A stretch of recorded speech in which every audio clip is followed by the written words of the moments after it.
Seems like everything should be good.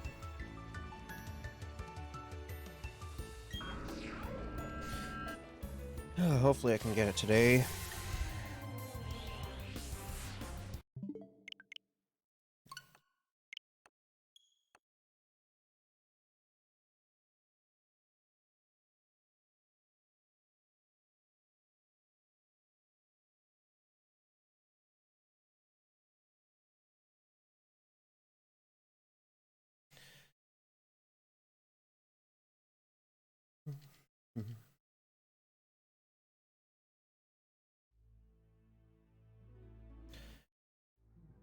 Be nice to get something to.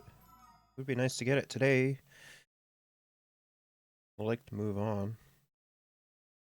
Complete this and get ready for Legends Arceus. I guess time will tell.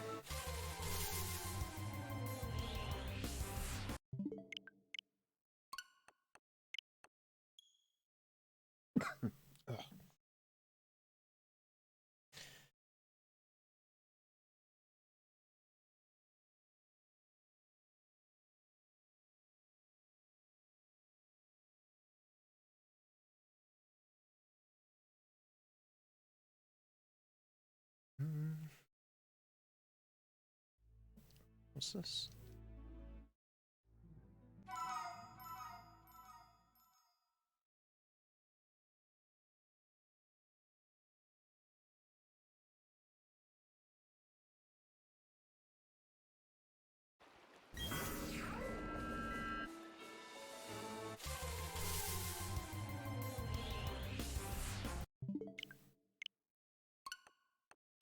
Jackbox would be fun.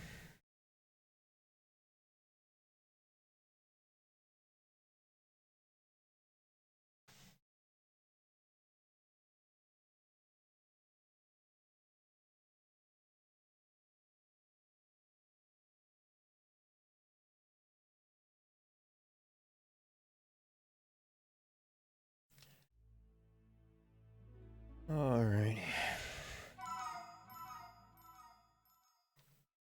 Can I just get this stupid Spiritomb already? Like to get it. Like to get it today.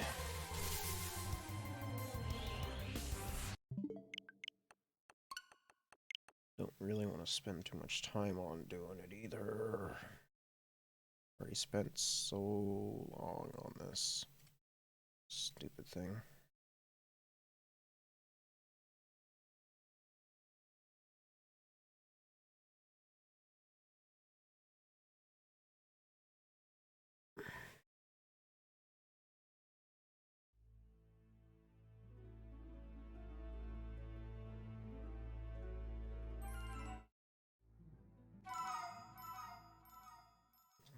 Come on, come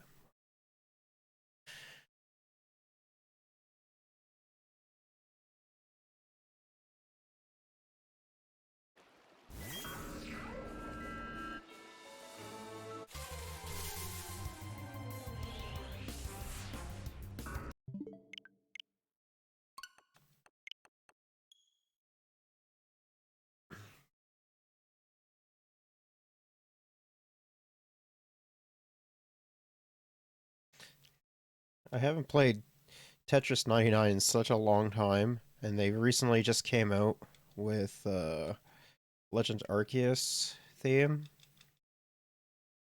So I figured, you know what? Might as well get it while I have a chance. Because the last time that I played Tetris 99 was when they released the theme for Xenoblade Definitive Edition. And I think that's probably my favorite theme in that game.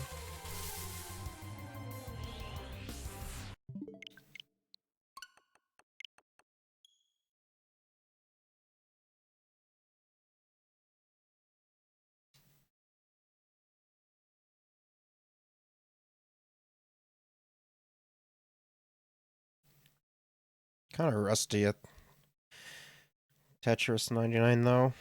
I used to be pretty good at it, but now I kind of suck. My highest ranking today was like, what, 38, I believe? On average, it was like maybe 50.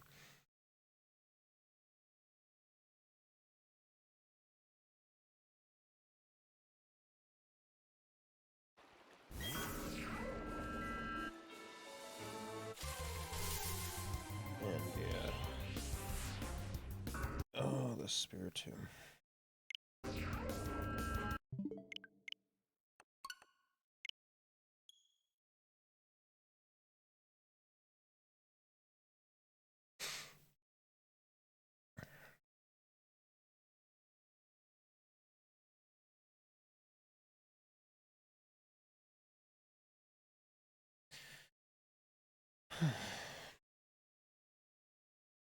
Hopefully it doesn't take too long today.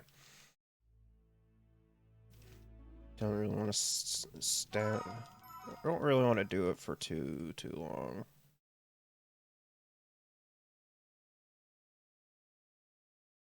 Looks like I might though.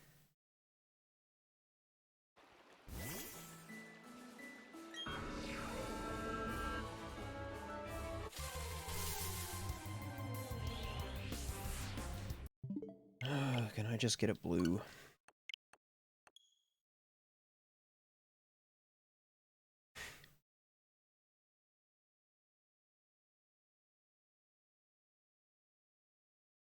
Yeah, so now my stream schedule is 6 days a week. I'm thinking about maybe just filling up Wednesday, streaming all 7. Not sure what I'm gonna do on Wednesdays though. I think it might just be like a filler day.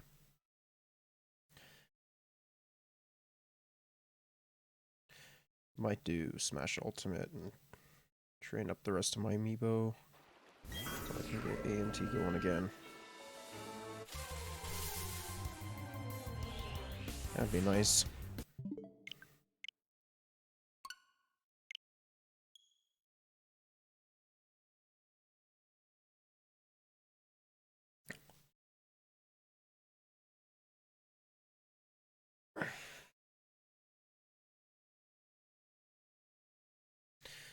And then once that happens, I can do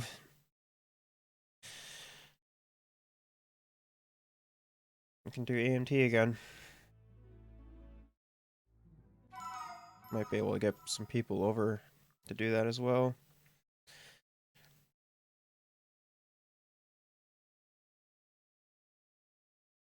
Be pretty fun.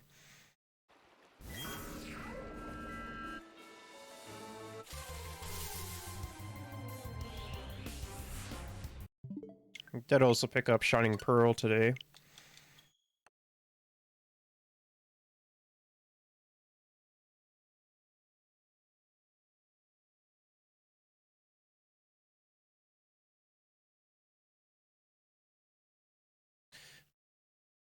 Mostly for like completing the decks and,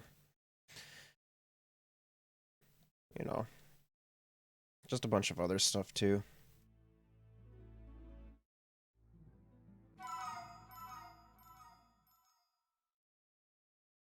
I mean, it would be something to play on my own time and don't have to Nuzlocke.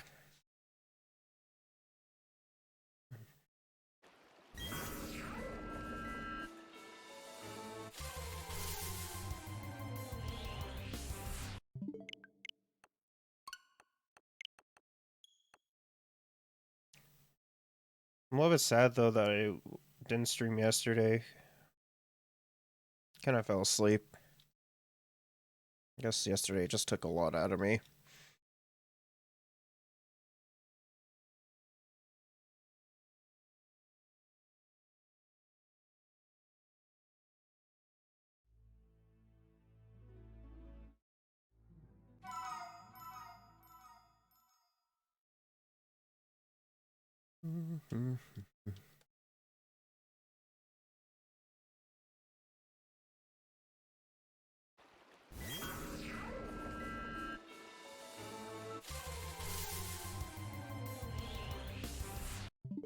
Why can't I get this stupid Spiritomb shiny already?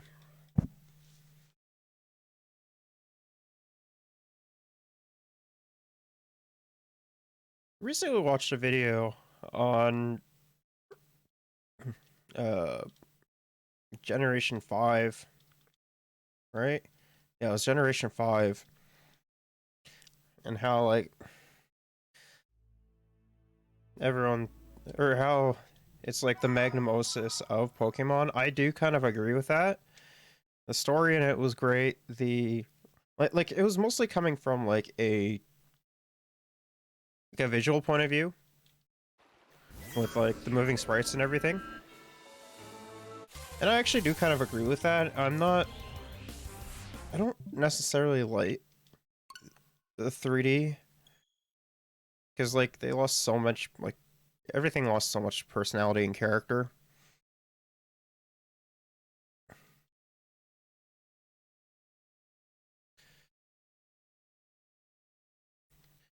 And Gen 5 had added so much personality and character to each individual mon. And like the way that they did it too was really interesting on how they animated it. They had like different layers on for like different body parts. So that was really cool. Kind of hope that if they redo Gen 5, they do it like how things were, but like for 3D.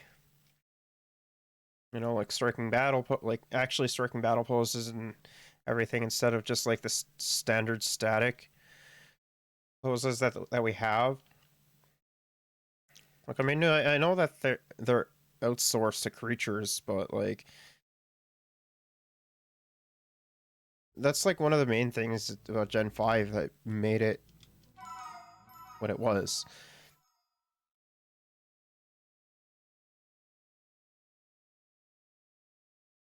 Plus, also like having, I think they should do this more, but Gen 5 also had like a low HP song. And, like that's like non-existent in the newer games.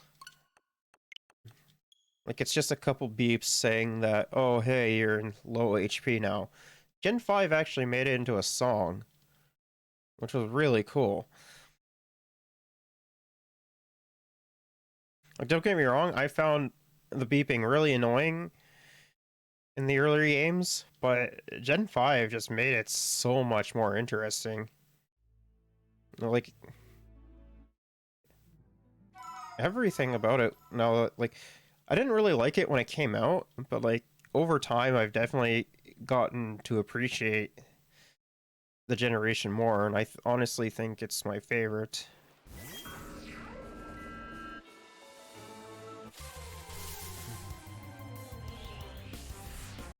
Or at least one of my favorites.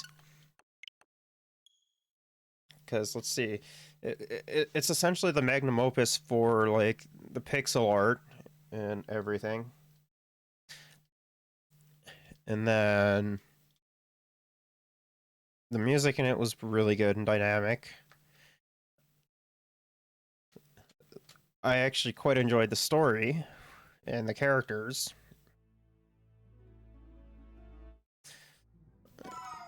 Some of the Pokemon designs were a little bit lackluster, but like outside of that, I enjoyed most of them. Because we actually got some pretty cool looking mons out of it. I do think that Black 2, White 2 are the high points of the series as a whole, though. Because they have... like, everything is animated. And music is great. I actually quite enjoy the story. They actually introduced different difficulties, like easy, normal, and challenge. I mean, of course, I played on challenged because I thought that Pokemon is too easy, and I think it's been getting even easier, to be honest. Like, it is so easy to overlevel for things, especially in the newer generations. But like challenge mode, like I think the first gym leader is like level 14. I think Charon is 14, which is really right. Was he 14 or was he? I don't remember. But I know he had like better moves in AI for it. But I haven't played Black 2 White 2 in such a long time.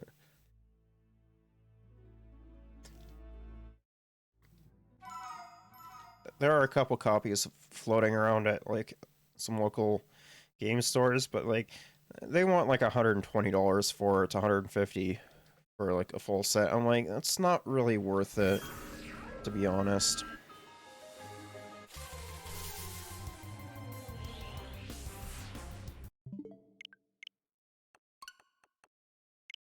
If it was cheaper, I would consider buying it.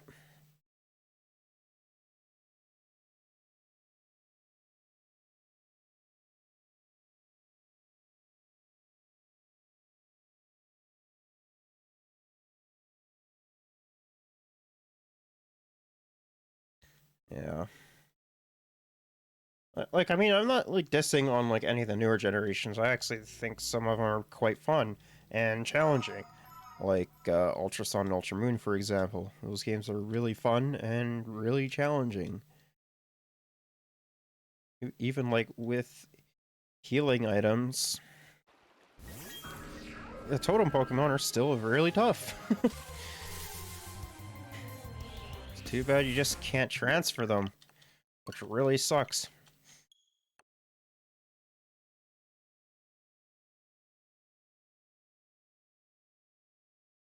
I'm not sure about the Cat Pikachus though. Kind of hope you can, but I wouldn't be surprised if you can't.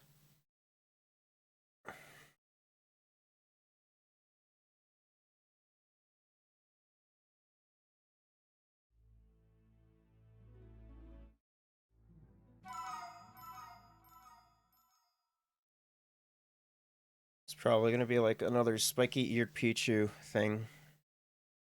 Just like you can't transfer it, but it's a cool little like event or novelty thing. I haven't really tried though because like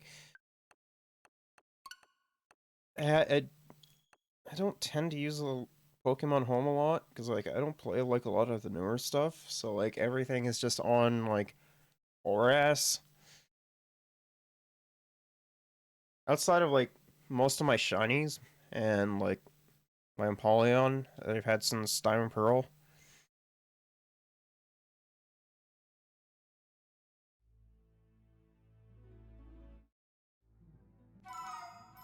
One thing I might do though is have uh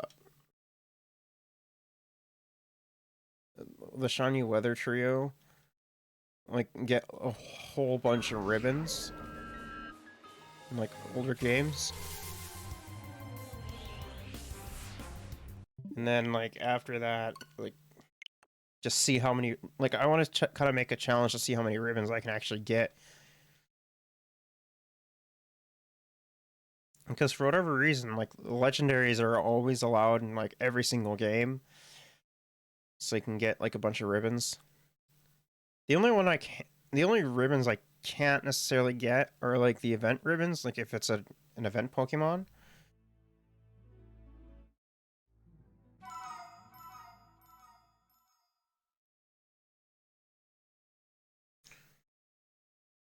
Because like the classic ribbon would be cool, but like I can't really do anything about that. So I'm kind of out of luck.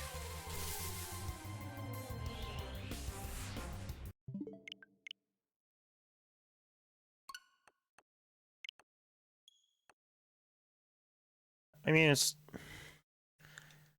I think my most impressive thing that I've done in the entire series, though, like outside of shiny hunting in Generation 3, would be catching a shiny level 70 Groudon in Gen 3 in a Pokeball. That's just like pure flexing. I was thinking about doing it for Rayquaza too, but it was about to kill me, so I'm like, you know what? I'm just gonna throw my Master Ball. I don't care at this point. I just want to have a shiny legendary in Gen 3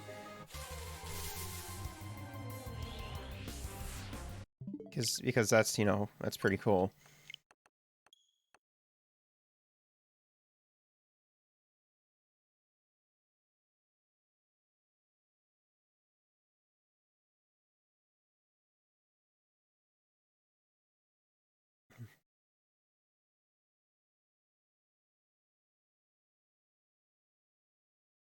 Hopefully I can just get Kyogre sometime soon though. Kyogre is being kind of a pain. It's taking forever to get shiny. And then I'm moving on to the Reggies. And Latias and Latios. Or I guess Latias. Because I think I picked Latias at the end of the Elite Four. Now what else is there? The Beldum I can get shiny.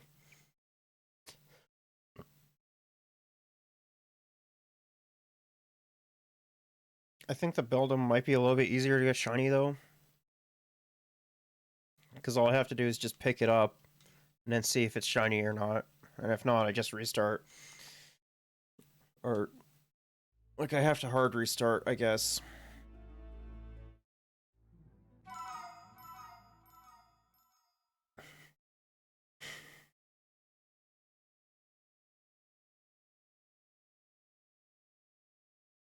Uh,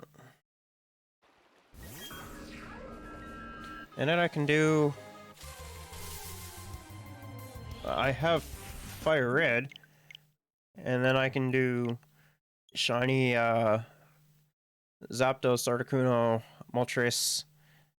I think the legendary dogs are in that game too. So I can get them shiny. I remember there was an event where for 3 weeks they did one shiny in Gen 4 of each legendary dog. And I got shiny Suicune and shiny Entei. I didn't get shiny Raikou though. My cousin did, but he apparently restarted his game and stuff, so... Which kind of sucks, I was gonna trade him for something for it.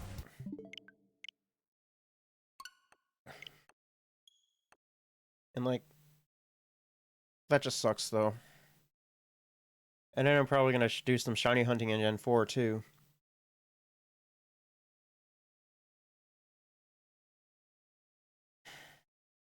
Like, I'm gonna be shiny hunting Giratina.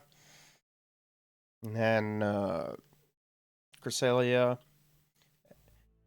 And one that's gonna be kind of annoying to do, being Shaman, considering I have a unbeaten copy of Ranger, and I can get the or not Shaman, Manaphy, sorry. And I can get a shiny Manaphy, but it's such a tedious process to do it because you have to play through the first little bit, and then trade it, hatch it, and if it's not shiny, trade back.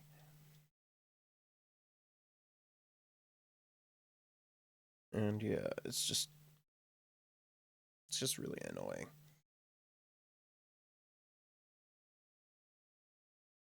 Do hope I can get it though. That's gonna be quite annoying.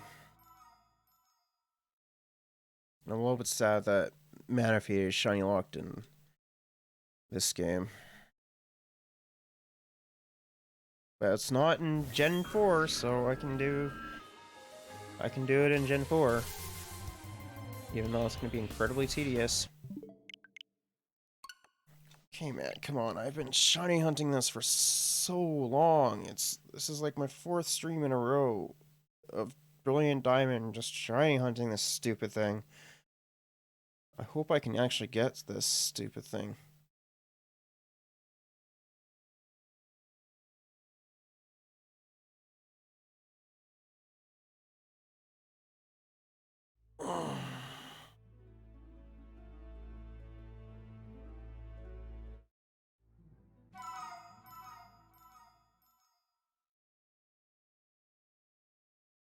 One thing I kind of hope that they do though is do like a battle revolution thing, right? But like with newer hardware, I don't really think it'd be necessary.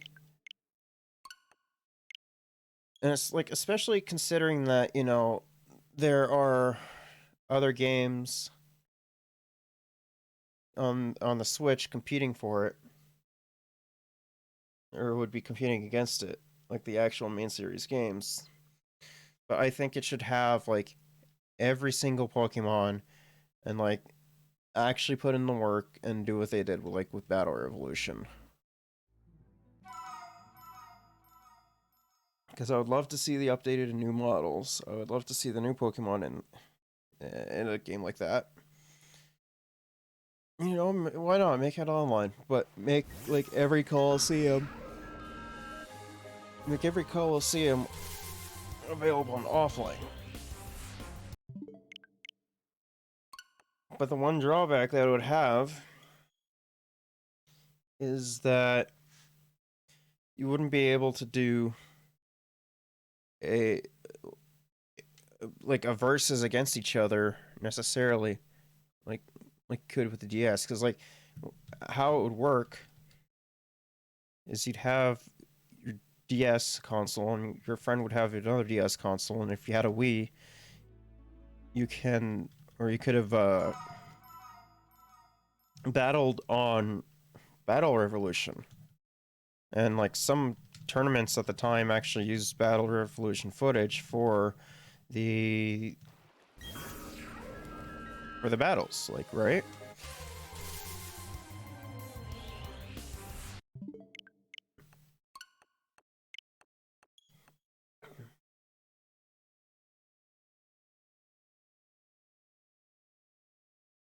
So I'm not too sure on how that would work exactly for um, a game like that. It'd be a fun challenge to do.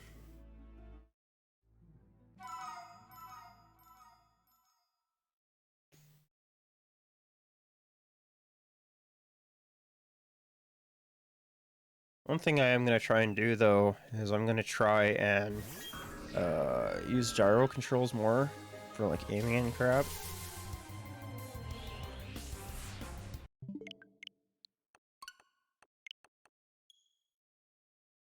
Because I don't really have, like... I haven't really actually used it. I've just turned it off because I'm used to stick. But, like, I hear that gyro is, like, really nice. And, like, I remember...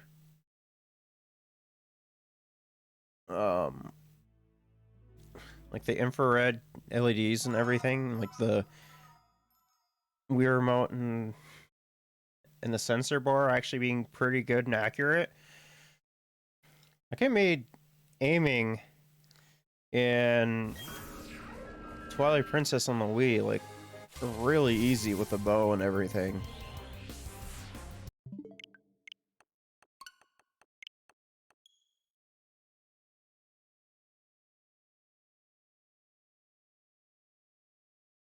And like everyone said that they had problems with the motion controls and Skyward Sword on the Wii. I'm like, I haven't really had that problem. I've only had that problem like maybe like once or twice. Outside of that, my experience has been pretty good. I think people are just making a big deal out of nothing. Like, I'm all for like new innovative ways in gaming, like progress and everything.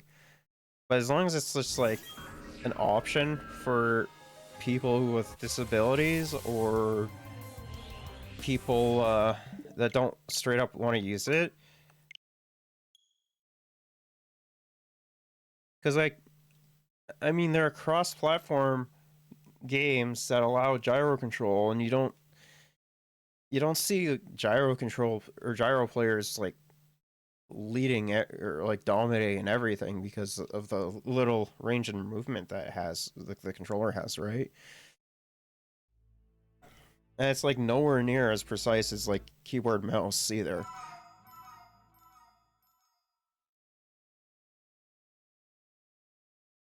So I think people are just crying over nothing.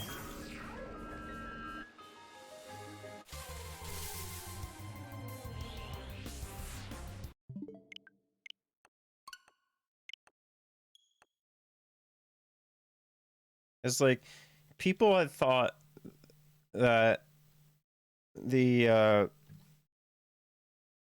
the port of Resident Evil 4 and Wii was too easy because of how precise the pointer was.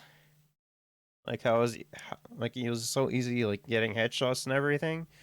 But like you're using your entire like forearm and like your wrist and muscle and fingers compared to like just like the little bit of movement you have like in the on the analog sticks. Because like it the analog sticks cheap for you. Like I knew that they did because I used to play a lot of like Call of Duty back in the day, and like I was actually pretty good at it. And, like I do think part of the success was because of the auto aim. Because like when I like maybe it was just like I wasn't used to either keyboard or mouse. Like I'm still not when it comes to FPSs or not having the game cheap for me. Or maybe it's a mixture of both. I don't really know.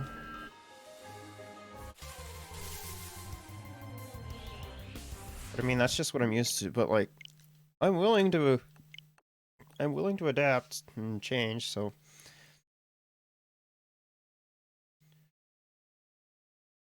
because I hear that people actually quite enjoyed the gyro in like Breath of the Wild, even.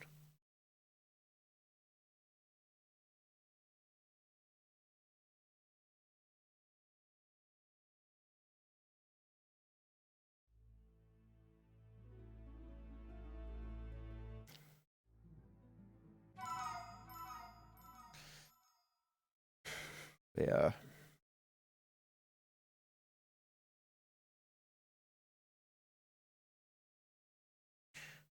I hope to get Legends Arceus when it comes out. That looks fun.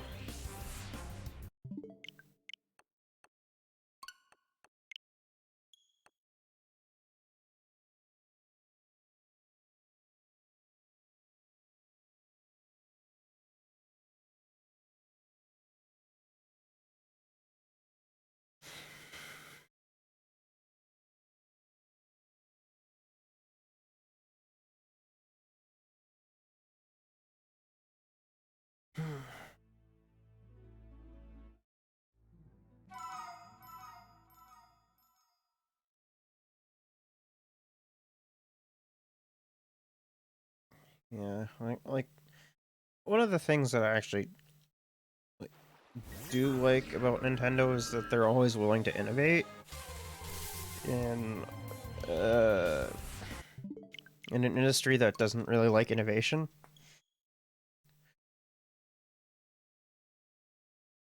Uh, Outside of that, like a lot of their business practices and everything, I don't necessarily agree with.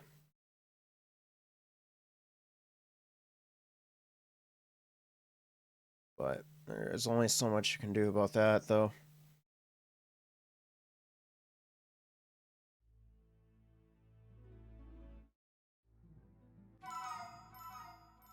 And the irony is, like, when it comes to gyro controls, is that the most the most elite of the elite players or gamers, I should say, being PC users, actually like gyro controls. Because I mean, when you're using a keyboard and mouse, like you have so much precise aim with a mouse, like it's crazy.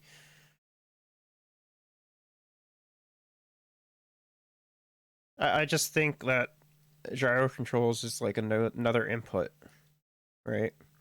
Or like another way to detect on,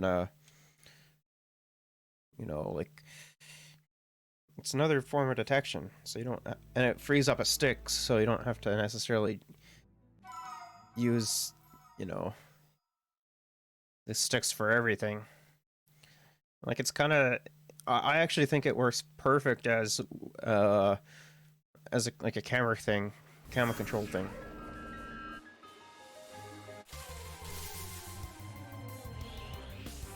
Looks pretty good for micromanaging.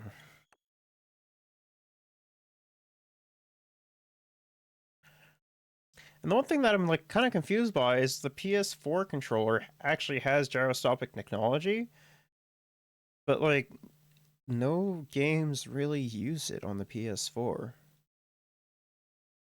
which is kind of crazy to me.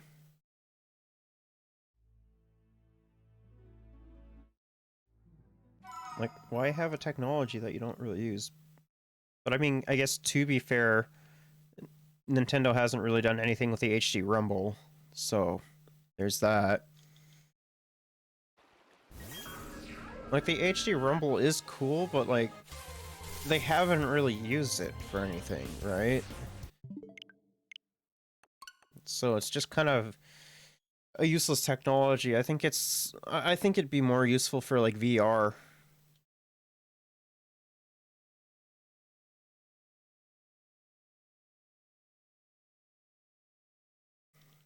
But like VR, you're mostly like, yeah. But like, for the most part, like, the arguments against like gyro or just motion controls in general is like the waggling that was like exaggerated in like Nintendo's Wii crap. Like, really, the only thing that I could think of that really did it was like Wii U or Wii Sports.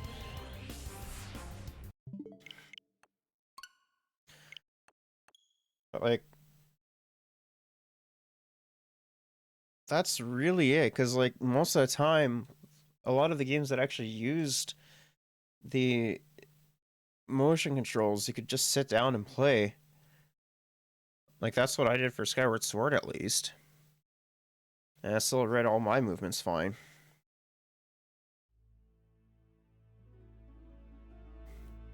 Because like you don't really have to move the controller for like too much to do that much, right?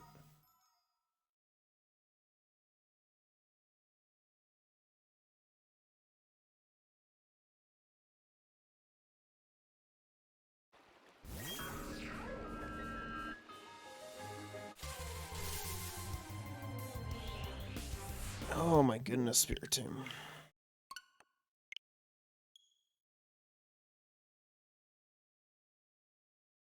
No, I did also watch another video on like emulation and stuff like that, and like how weird of a gray area it is. Like, it's so dumb. Like, you can't like it could be technically illegal to like preserve games even just online.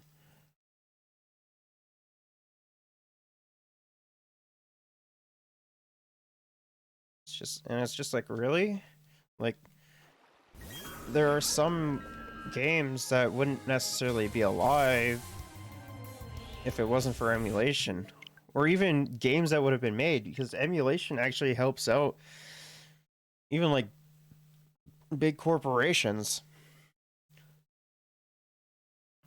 And the irony is that like emulation can actually, I actually think, is better than a lot of the crappy services that they provide for emulation that are done by big companies, like especially when it comes to Nintendo.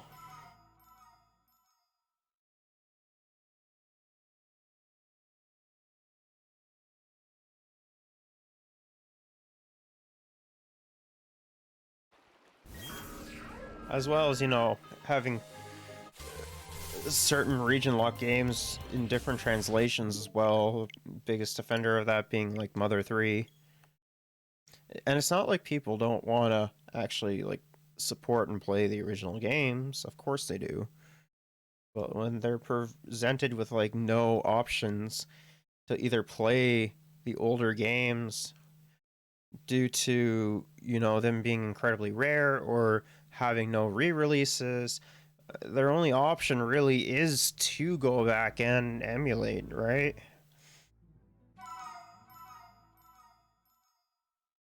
And I actually think like Sega has the best uh way to to like the best attitude toward emulation, I should say. I do think that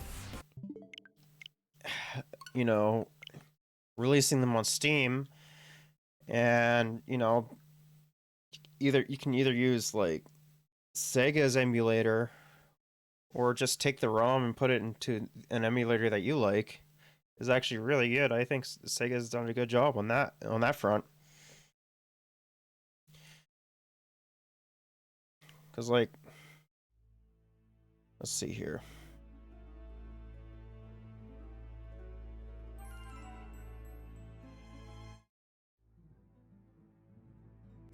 Let's see here.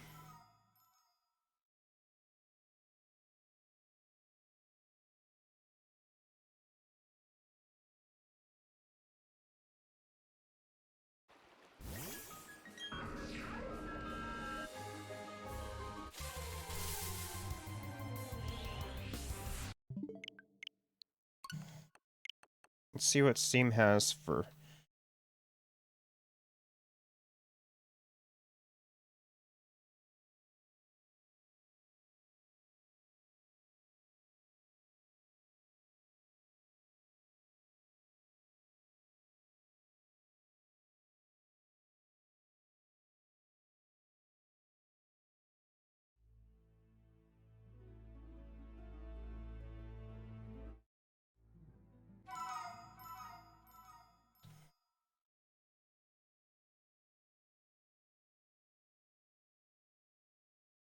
Yeah, they have like Sega has you have access to like all of Sega's like library on Steam.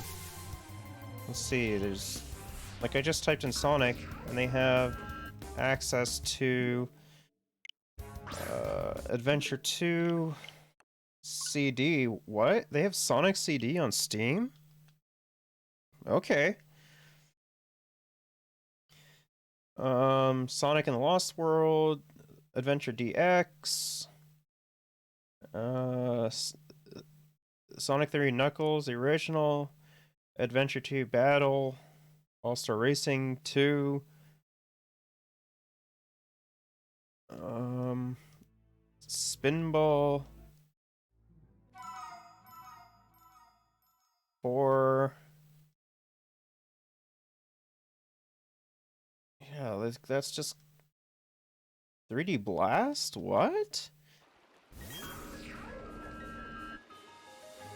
Puyo Puyo Tetris.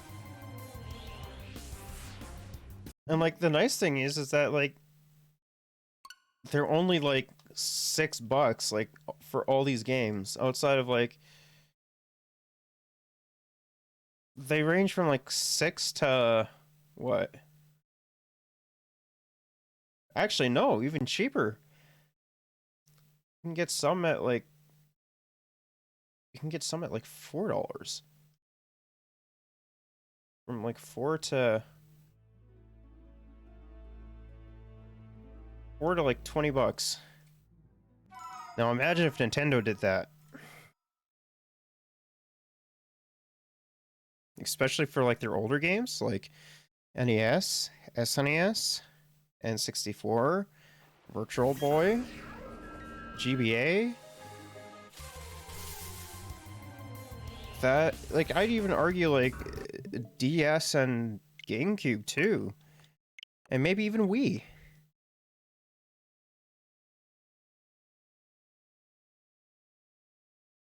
Just imagine that. Like I mean they're still making money off of it, but you're also allowing players to you're actually preserving the games as well as having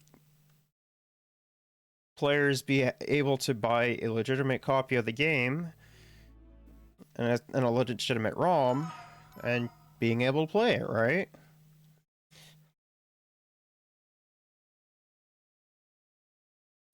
Like, it's not just Sega that's doing it either. There are some other companies that are doing it. Like, I know some Sony games would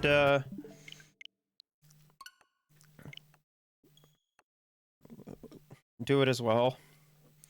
Like, I mean, I understand that like that not every game would be able to do like release on Steam or like some other legal way of like buying it and then playing the ROM.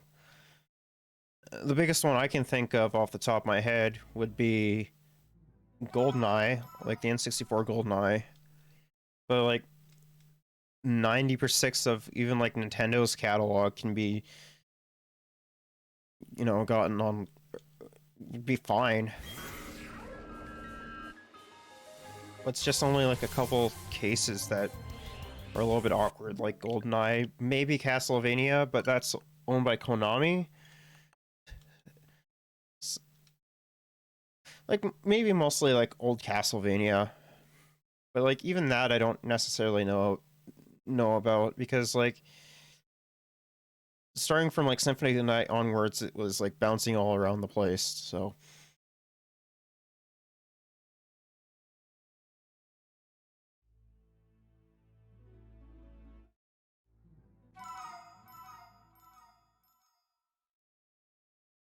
also, a band by the name of Silhouette from the Skylight is pretty good.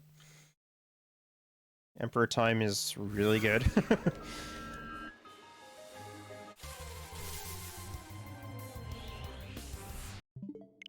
But like,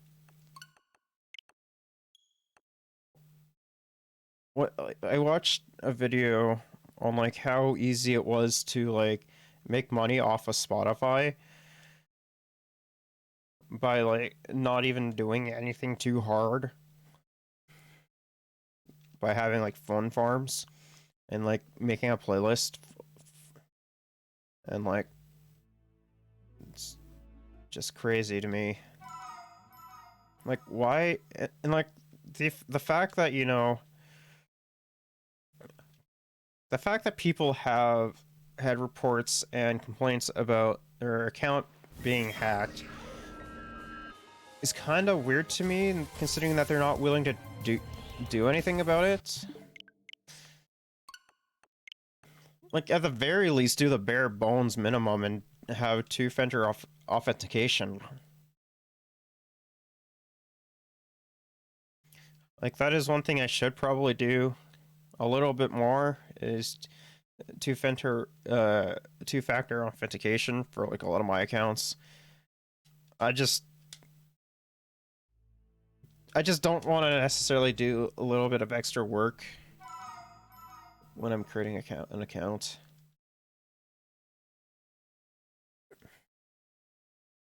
But like having the option is definitely nice.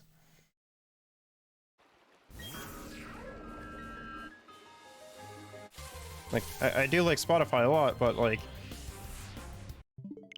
it's like one of the only applications that I actually would consider using two-factor authentication for, considering that how many problems people have with their accounts being hacked. Like that's like a bare minimum thing, and like the fact that the executives don't really want to do that is kind of telling that they're not really going to necessarily do anything about it. Because I wouldn't be surprised that some of them had like phone farms or something allegedly, like allegedly, like a huge backer of Spotify has one allegedly.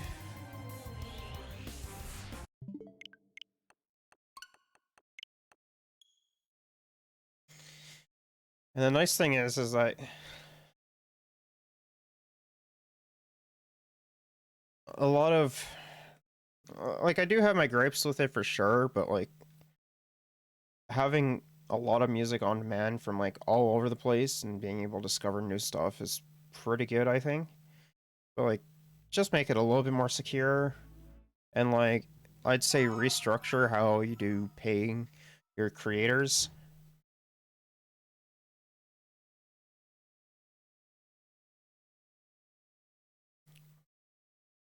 because the way that it works is really stupid.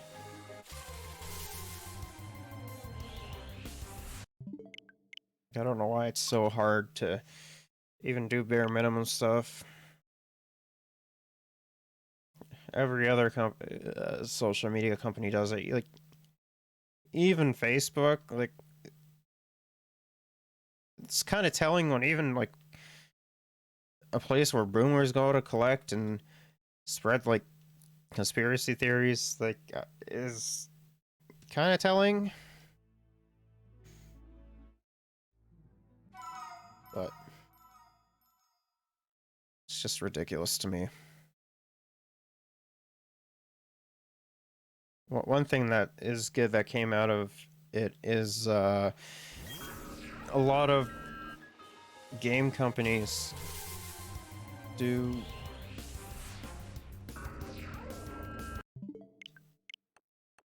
a lot of game companies release a lot of their soundtracks on Spotify, so that's kind of nice. Outside of Nintendo, because heaven forbid you listen to like Fire Emblem or Xenoblade or Metroid music, or even Mario music for that matter. So of course people are just gonna upload it to YouTube.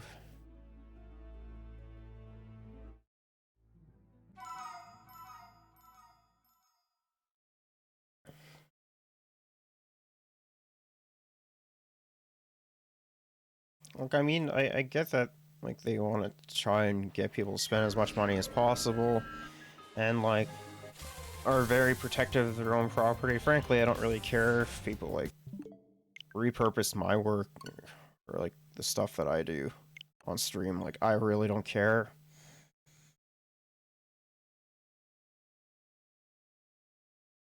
But those to those people, I can say at the very least, just follow.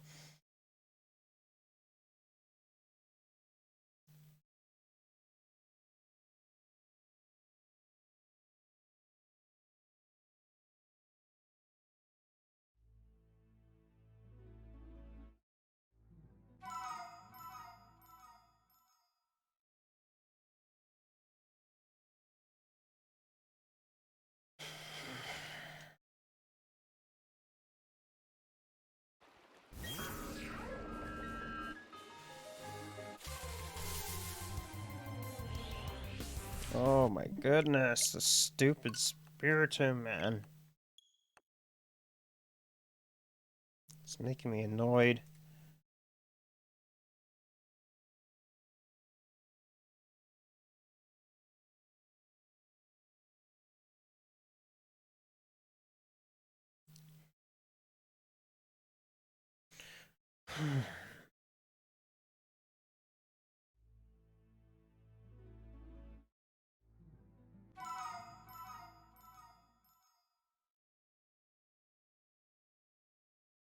Hmm.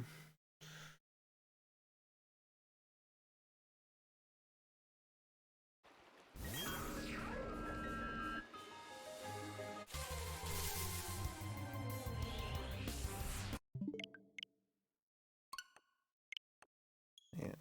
It is a little bit sad when coming to game preservation, though, that like a lot of games nowadays require like online, and those games are very hard to preserve.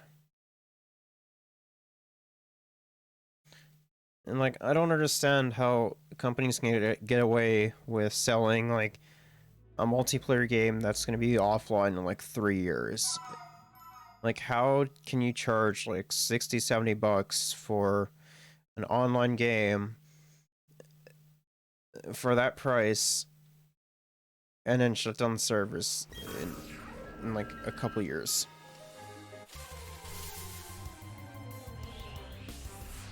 Unless it's a profoundly, like, popular and successful game.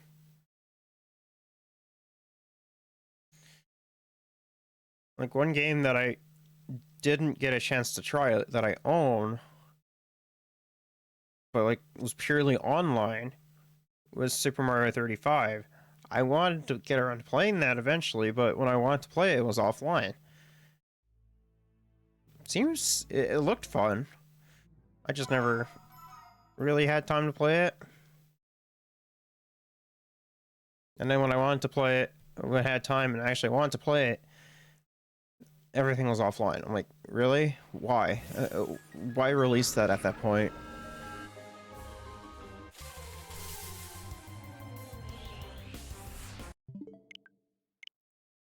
That's one thing that sucks about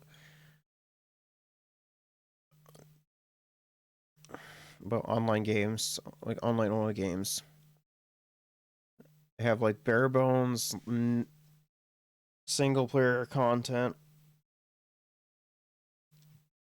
and yeah, it's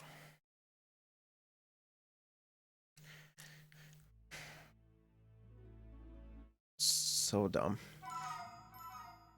Fortunately, some people smarter than me have actually been able to save some of those games and bring back some servers.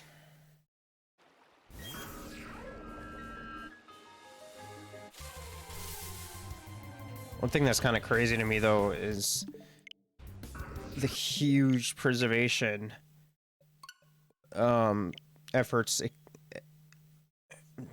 that the Minecraft community has been doing. Like, I know that there's this one community out there that's like working to preserve every single version of Minecraft released, and they will follow like any lead that they can to preserve those copies of the games. Like, I think, like, if you want to know how ridiculous it can get, go watch Ant Venom's video on uh what was it? Alpha 1.1.1. Like, Alpha 1.1.1 was only up for like I think an hour because of a game breaking bug that you had to have like a specific like graphics card and everything to run.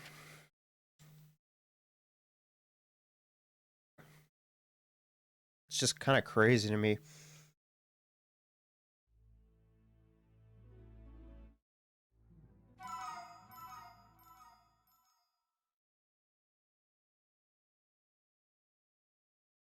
But I mean, it is like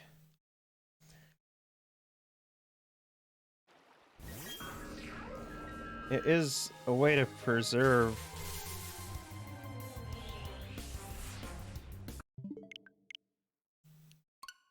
it is a way to preserve stuff even if it is like inconvenient to play.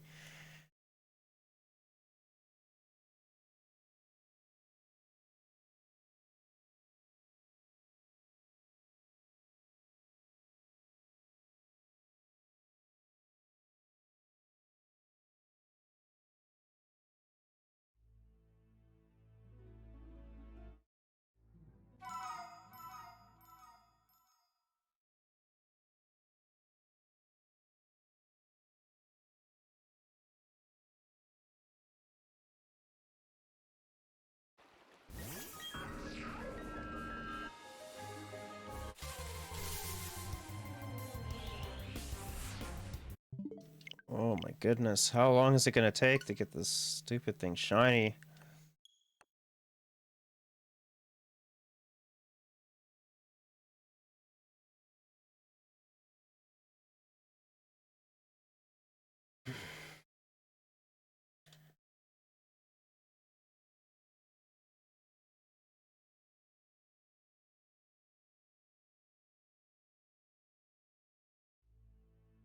You know, now that I'm thinking about it, I'm talking about preservation of one of my personal forms of media and art.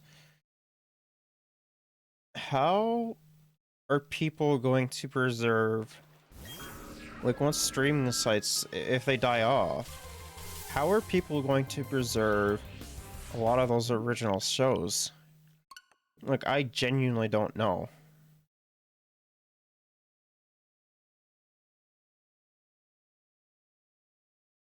Like, I mean, I guess that there would be, like, recordings and everything online somewhere.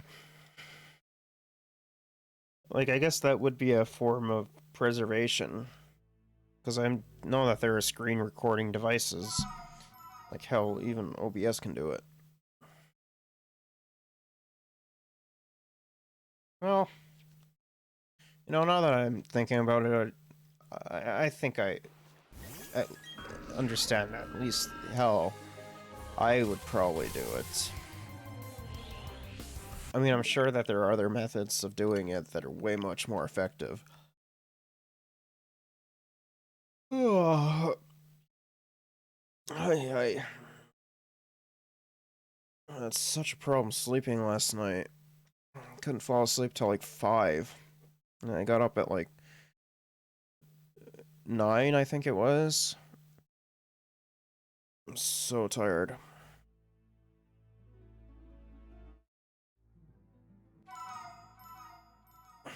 I forgot to go and get some stuff to help me go to sleep.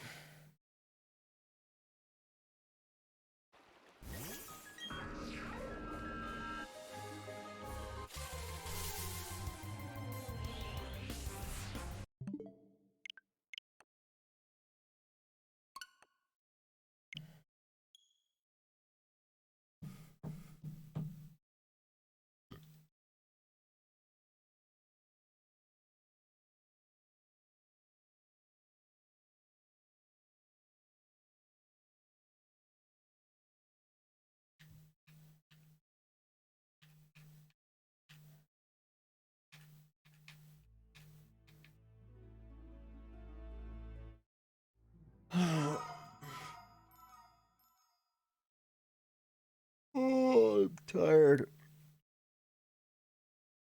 I wish I didn't have such bad insomnia.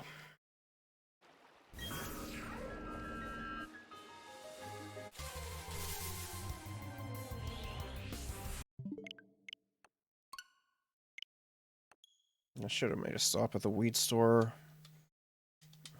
because it helps me go to sleep sometimes.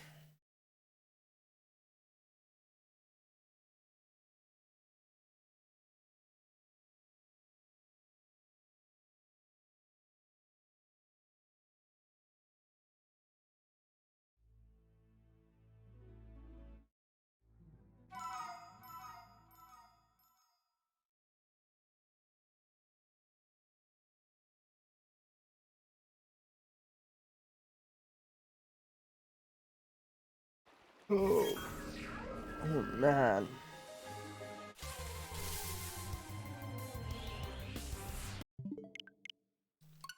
Oh, I really wish I could get this thing shiny already. Don't care if it's male or female. I already told one of my.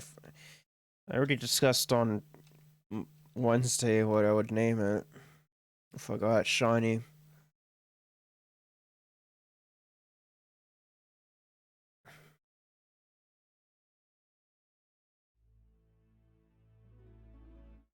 Do I really want to add a stream on Wednesdays? Do I really want to follow the Sigma grind set? And be like Hassan, streaming every single day?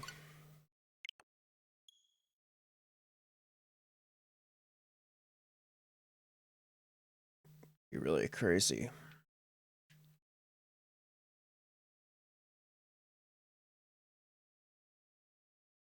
I am so tired.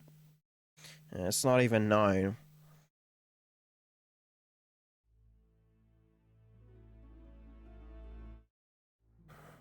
Guess we'll see how long I want to stream for today then. I hope I can get a shiny today.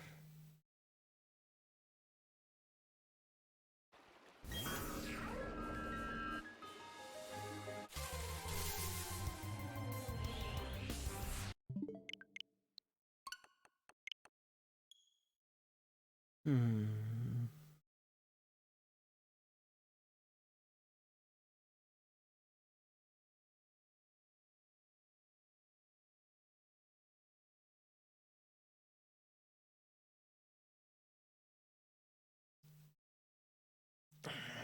If I do stream Wednesdays, it'd probably be Ultimate or more of this. At least until I get Spiritomb shiny. Or who knows. I might do Legends Arceus on Wednesdays. I don't know. I honestly don't know at this point.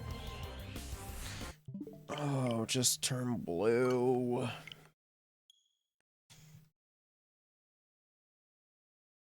I've been at this for so long.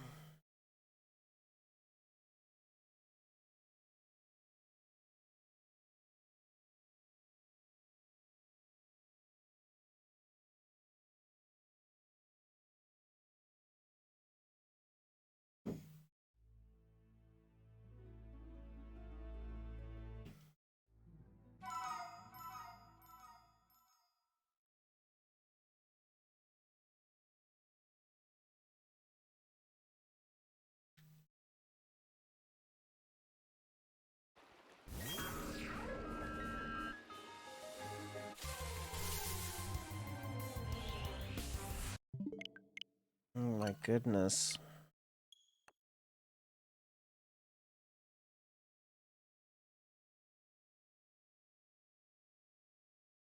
How long is this gonna take? If I get 10 streams of it not being shiny, I'm just gonna continue on with the game.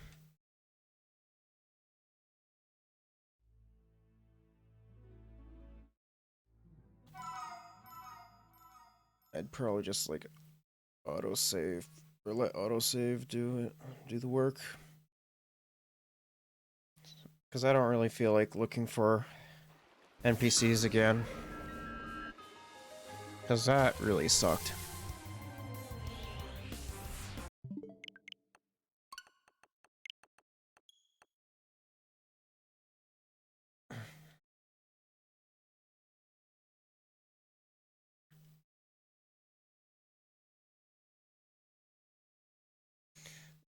And like this way, I can get like I can get the shiny charm and then I can just shiny hunt it. And I don't have to live in agony by going and finding all the trainers again. And having to do this again. Or, yeah. I mean, the Grand Underground is cool and all, but I don't really want to look for a bunch of trainers. Or a bunch of different people.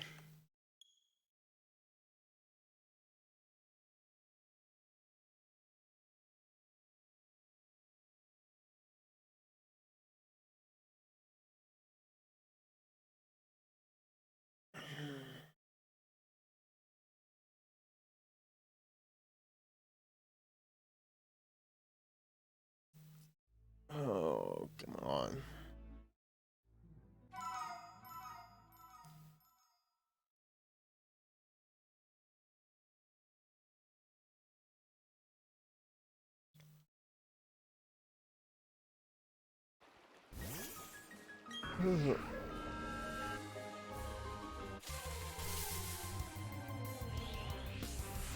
Oh, cool.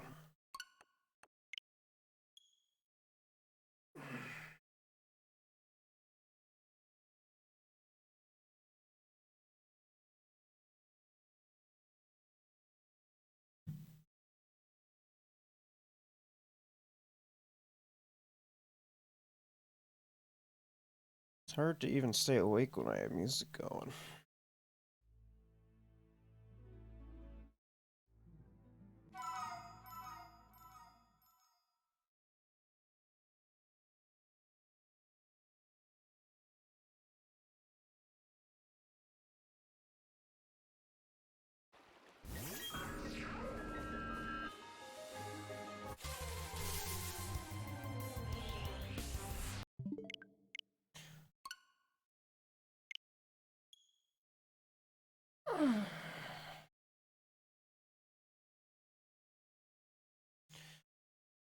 Yeah, I never really got to talk about this in depth, but I'm thinking about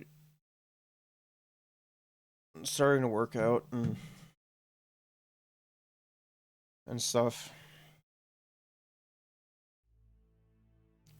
Mostly like to cut down on fat and pain, because I'm in a lot of pain, just in general.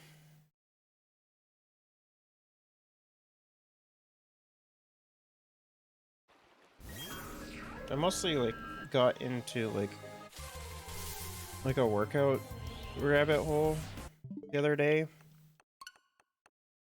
and then I watched a lot of like the Try Guys like quarantine videos, and they were doing like some workout stuff, like online workouts and stuff like that, like on YouTube and everything. And I think the thing that really made me want to actually do so is like it was the quarantine video of Ned getting his 6 packs in 6 weeks, and that's like that's like the push that I guess wanted in order to do so. But like I'm very broke at the moment because I have a pretty expensive bill to pay off.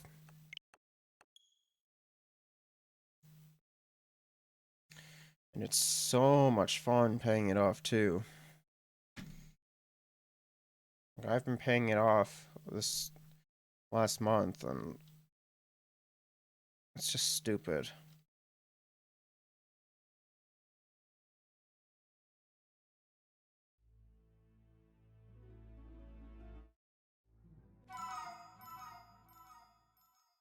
Because it really sucks, because I wanted to get like a bunch of workout stuff this weekend, but like I had to pay that off.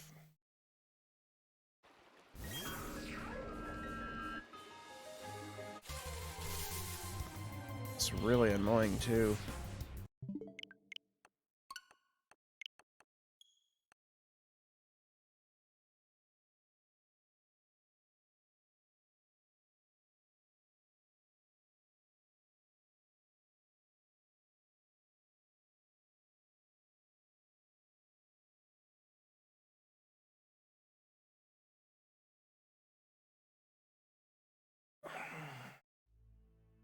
I think like most of the stuff that I would be doing is like yoga's probably gonna be like the biggest one or one of the biggest ones, and like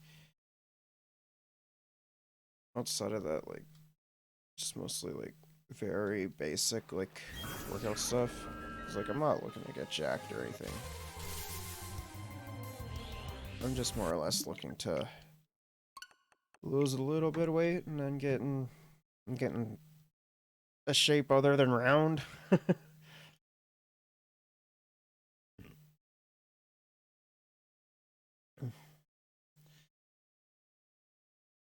As well as cut back on some of my pain because I have really bad knee pain due to overuse and overstress on it. I should say high stress on it.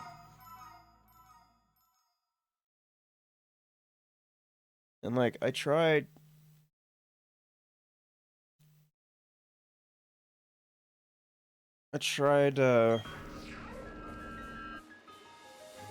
following my doctor's recommendations, and I'm still in pain. So I do think it is like has gotten a little bit better since I initially got hurt. But like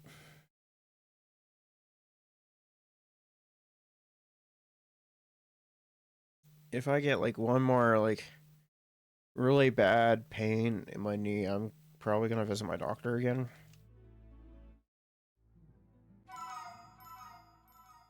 Because it does not feel good. Like last time I got into a lot of pain, I had to go home.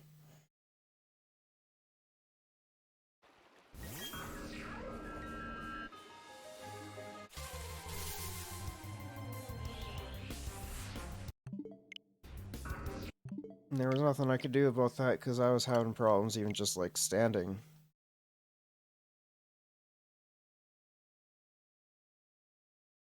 And when I got home, I just wanted to lay down the entire time. Like it's getting to the point where like I need to try and do something about it. Like I'm gonna be trying exercise and see if that helps. And if not, I might have to talk to my doctor and see if I should do physiotherapy. Because I don't really want to take like a bunch of time off work because I don't know if I would get paid for that.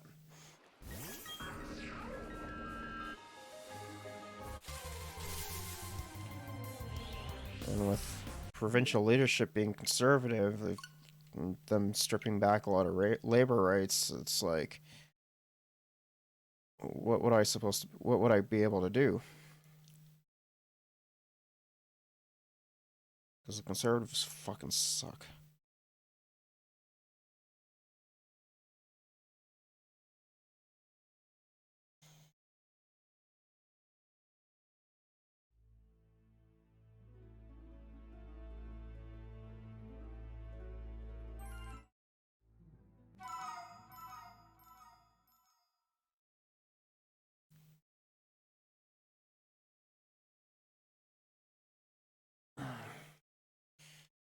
Plus, I've like outside of my knee, like I've also been feeling sore in like my upper back and shoulders. But I think that's mostly just from me sleeping wrong. And I've also been feeling a little bit of pain in my ankle too. I swear I feel like I'm 60.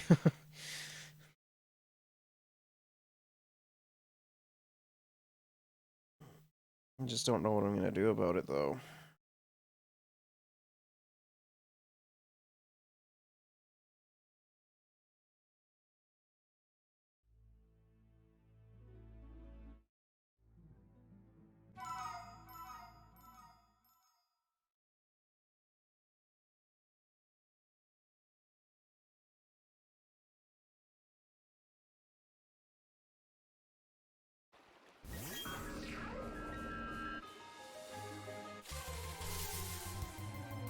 Okay, come on, Spiritomb.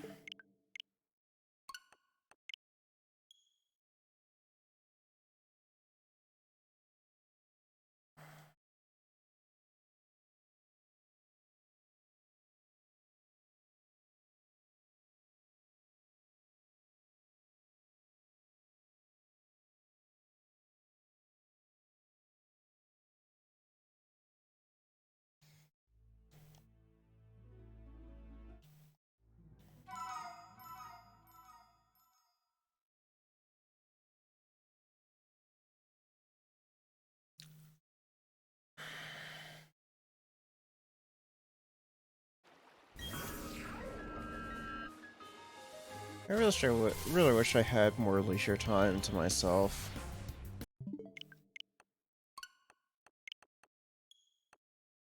That'd be nice. But I think everyone wants that though. Like, what are people gonna do when automation takes over their jobs, like their boring, repetitive jobs? We don't have any adequate social safety nets outside of like healthcare. But like even that has room for improvement.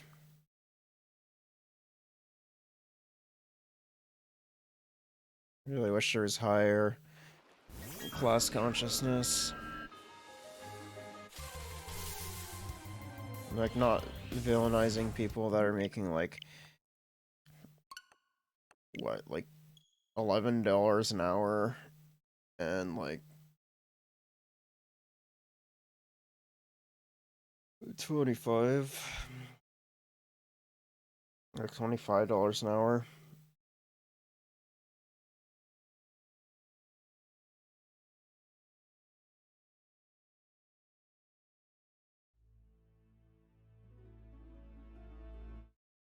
Like, we need to be pushing for more and more things.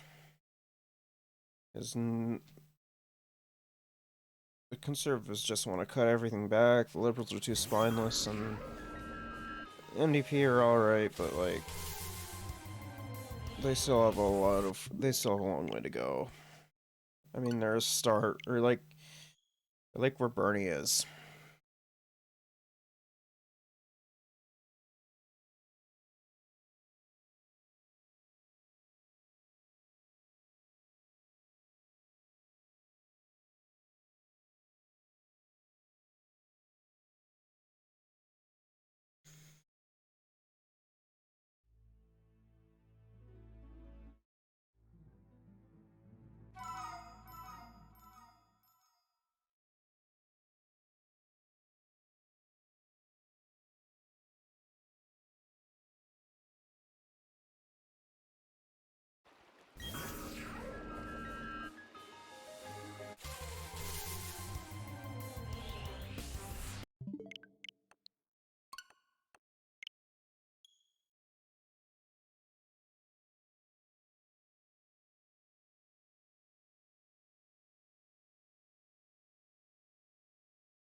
I'm probably not gonna stream for too long.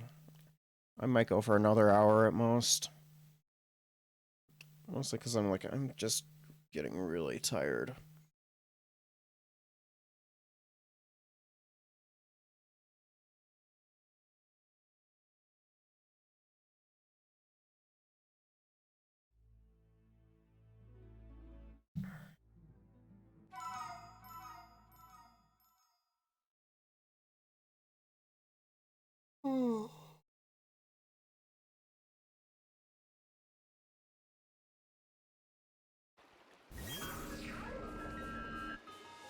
I'm not sure if it's like me being like incredibly tired and like having bad insomnia that's made me so tired today, or if it's just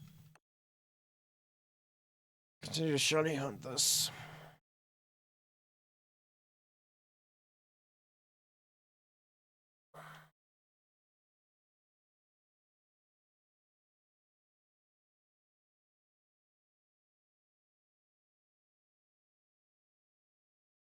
I just hope I get it shiny sometime soon. I've been at it for a while.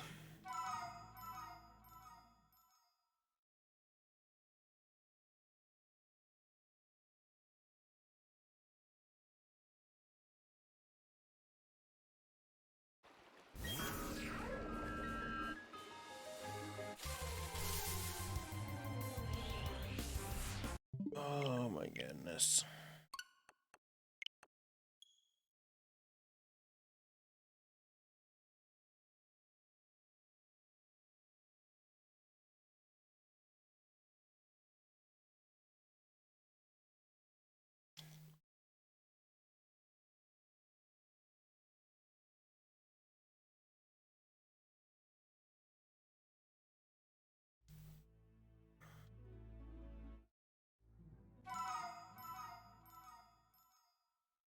I don't know why, but like I've been watching like a lot of critiques on like a lot of remade games. And like they do have actually pretty good critiques.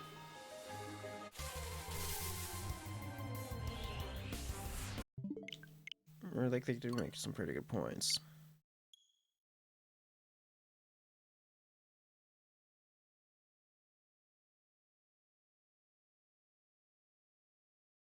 And like how they could be fixed, like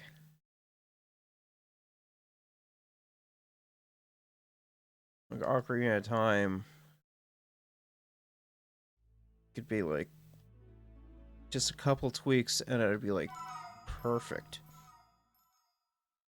And then like completely redoing Majora's Mask, because oh boy, that 3D version just sucks. Like the only thing that like I stopped playing it because it just felt so different from the original.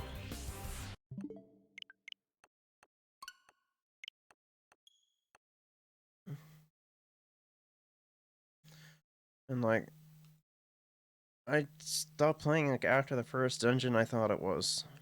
I think it was.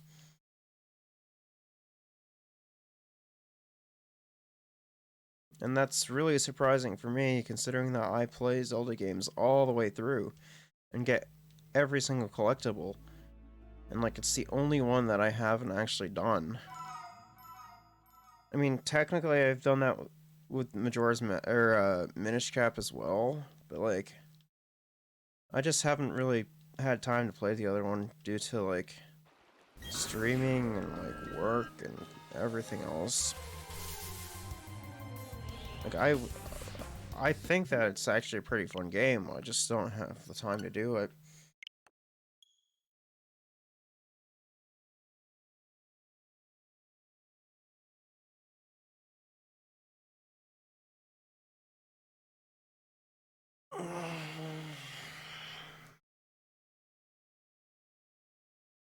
Yeah, I might just go for like what, another 45 minutes. I'm too tired. I mean, at least I'm getting 2 hours of streaming in, right?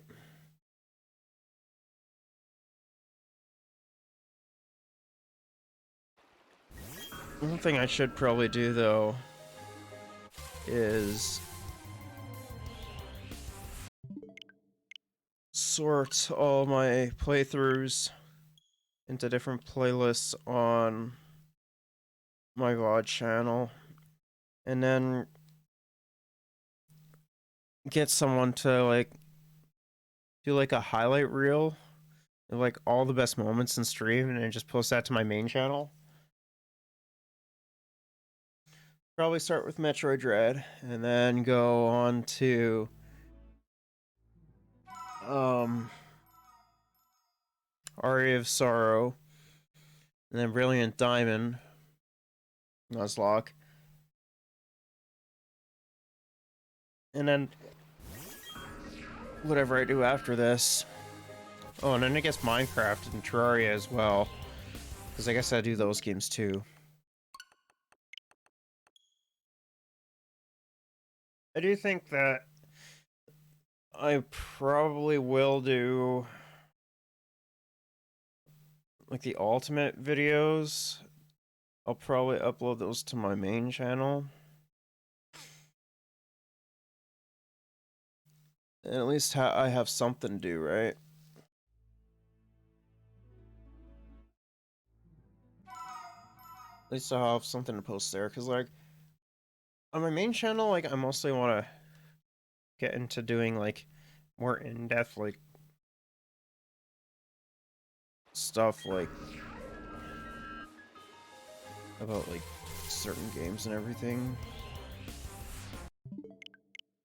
Like, for example, how Spec Ops The Line shows us the horrors of war, or the dynamic politics in Three Houses, and stuff like that, right? I'm not just gonna limit to games either. Probably want to talk about like some anime, like the hidden fascism in Attack on Titan,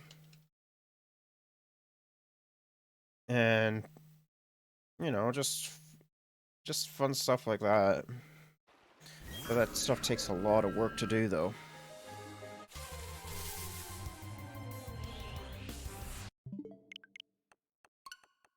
Plus, I also have to get footage for it, too.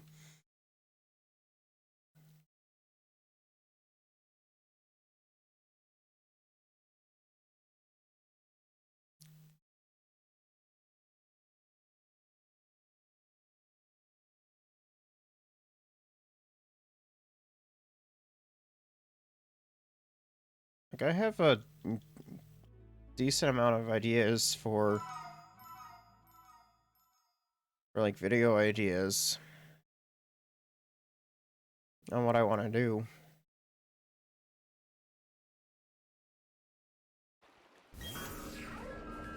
Like, the main ones I can remember off the top of my head is Spec Ops: The Line, Fire Emblem Three Houses, and Attack on Titan. Like, those are the only ones I can think of off the top of my head. I know I have more somewhere, like more ideas somewhere.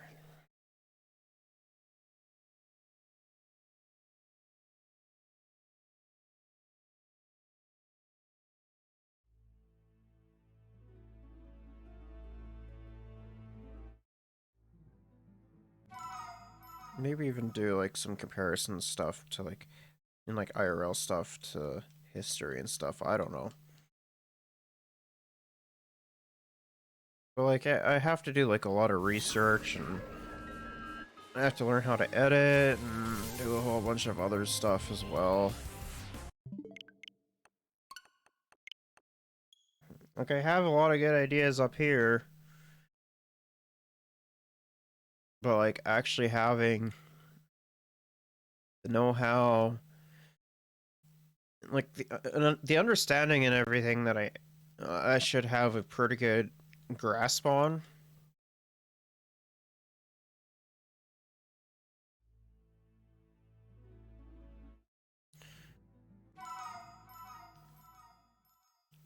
But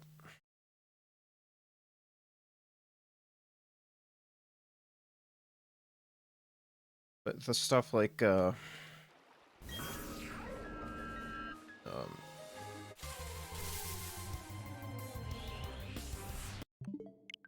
like editorial stuff, I don't really know how to do.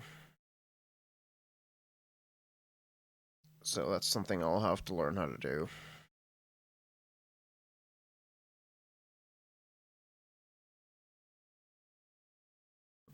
And it's like, it'd be a new, interesting way on how to talk about some of my favorite games as well, or shows or movies.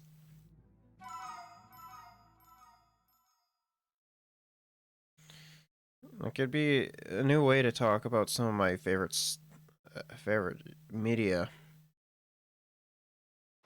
and like put like a new light on it, right? At least, at least that I think that hasn't been done before. I'm like, I'm not gonna look to see if anyone else has done stuff like that. And like the problem with me is that like I'm such a perfectionist when it comes to everything, so I want everything to be perfect.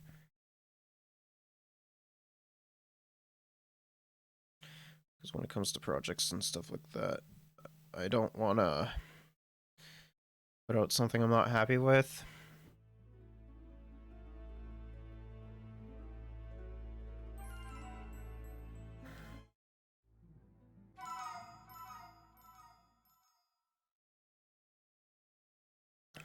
When I put something out I can be proud of, and that will stand the test of time.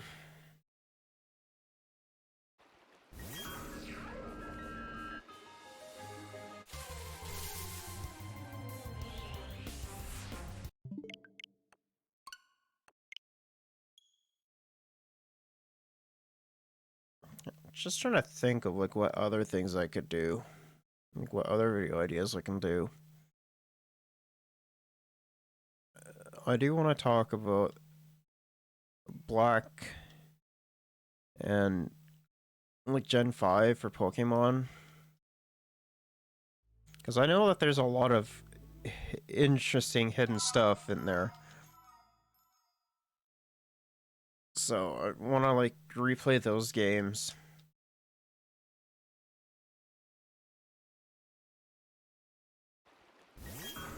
and see what I can do. Like I have to get like a lot of footage and everything for it though. Just like, I think talking about the games would be a lot safer than say stuff like anime.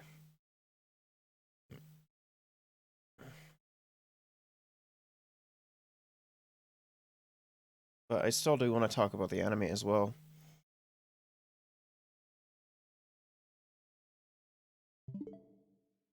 Like maybe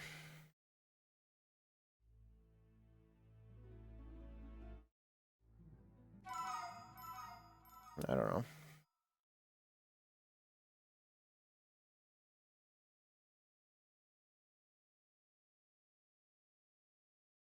Maybe I would also be able to talk about like some inspiration behind some characters and ideas as well. I think that would be pretty fun too.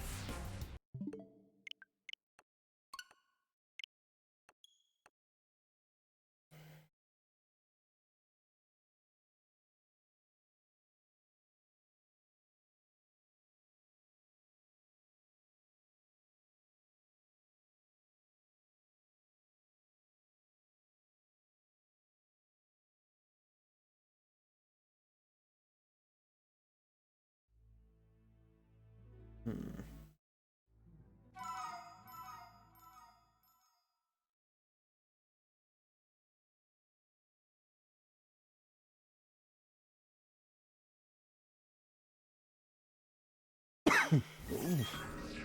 I had stuff go down the wrong hole.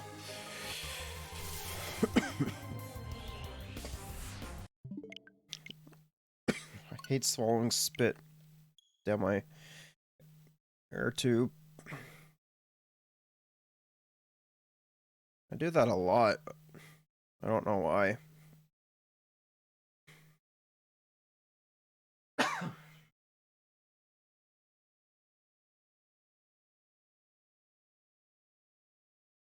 What would be other good stuff to talk about? Or what would be other good video ideas?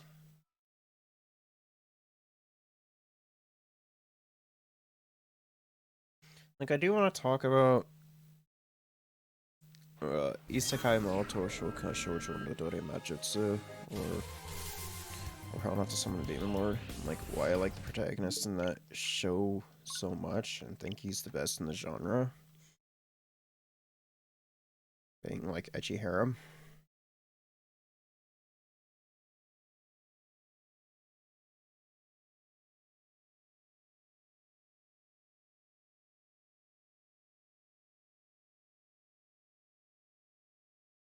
Like, there's a lot of things I want to... A lot of series I want to talk about. I just have to think about stuff to actually talk about them.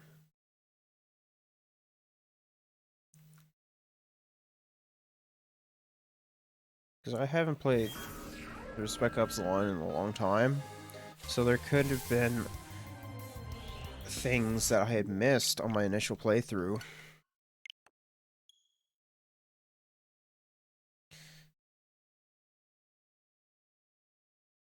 Because I know, like, I know, like, it's pretty graphic when it comes to, like, showing off, like, some of the horrors of war, but maybe it will also show off, like, some of the horrors of colonialism and imperialism, and possibly even capitalism.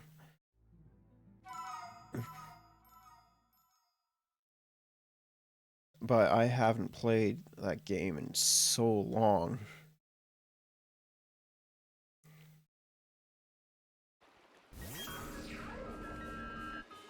Because I'm sure that there's a lot of that stuff, a lot of references to that stuff in there.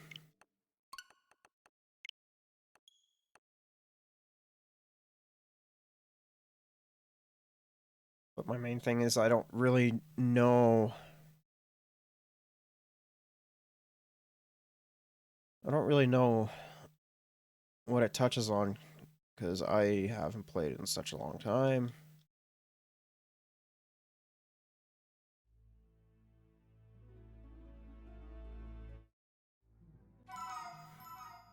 Because I'm sure, like, it does talk, at least touch on the topics of colonialism and imperialism.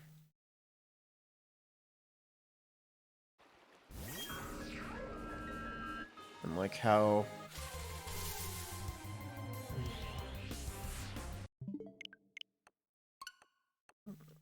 And, like, how certain countries maintain global dominance and global power.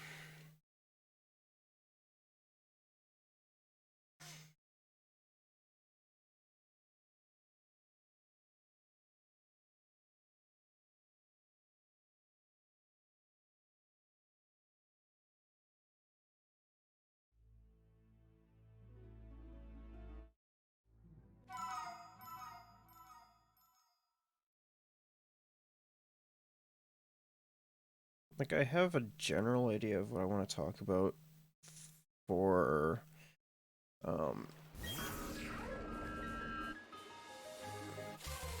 for like the black and or for the three houses video, like the dynamic politics, because I know a decent amount of about like games like politics and everything, just like standard politics as well.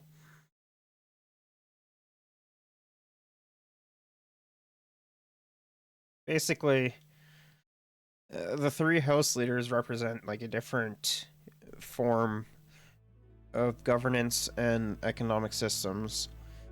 Edelgard is fascist, clearly. Claude is a communist, and in my opinion, I think that Dmitri is more like, oh, what would be the best way to put him? Like,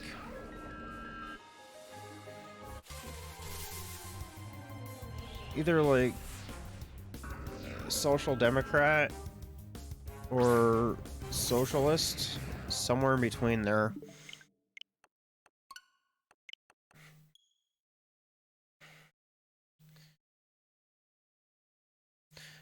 Like, for example, like in Three Houses, Claude has a lot of like empathy and like wanting to get rid of like the different classes uh between like the common folk and the royals, right? And he wants to abolish that, as well as expanding his reach and to like Elmira and like Bridget and Dagda, and become allies and tear down like the literal wall between like Fogland and Elmira, for example. And like with Cyril being an Elmiran, being like discriminated against, and Claude being half Elmiran, half uh, Lester noble.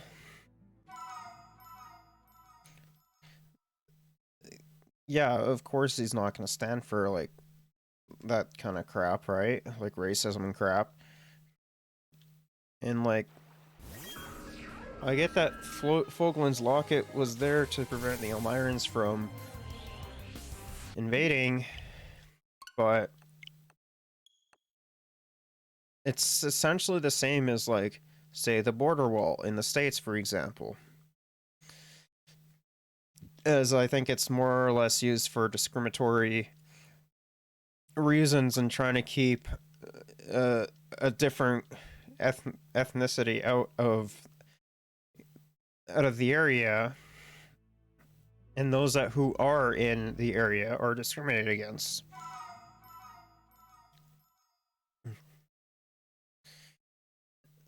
Edelgard and the Black Eagles, for example, are like they're clearly fascist. Like it's very apparent in like even the Empire's banners and everything, because they use a lot of red and black. Because what else used red and black? Oh yeah, that's right, it was Nazis. As well as, you know,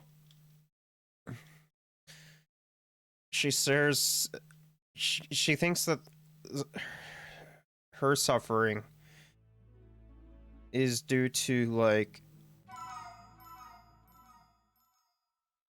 it's like all her fault and like everything, a bunch of stuff. I haven't played through the I haven't played through Crimson Flower yet, so I don't really know too much about it. But like, the Empire clearly is fascist, especially like under Edelgard's rule as well.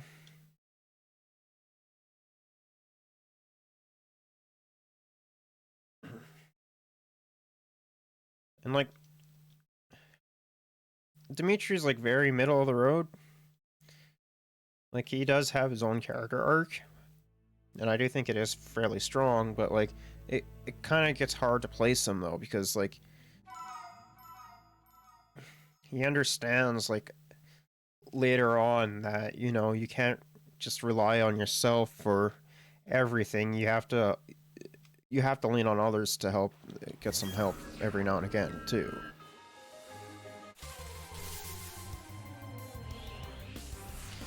Oh yeah, and this completely slipped my mind. I just thought about it now. The Empire uses their main symbol is that of eagles, and I'm surprised that it's not really talked about too much. But like, I mean, I know like outside of like political and historical spheres, but uh, the Nazis used the eagle a lot as well. So that's another like connection there, at least in like the at least in the symbolism and and design wise and everything like that, right?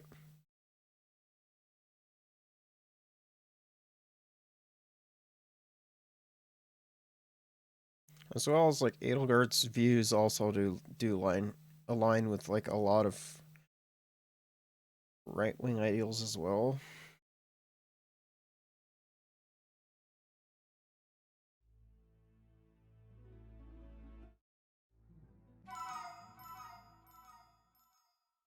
But yeah, no, Dimitri is really hard to place though, because like post time jump, he had absolutely no empathy. I think he's like the perfect example of like how people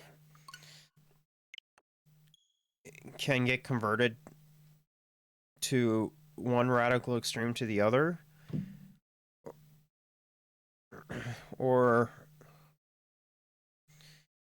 you know, just like or the process or some of the processes on how to to do it, and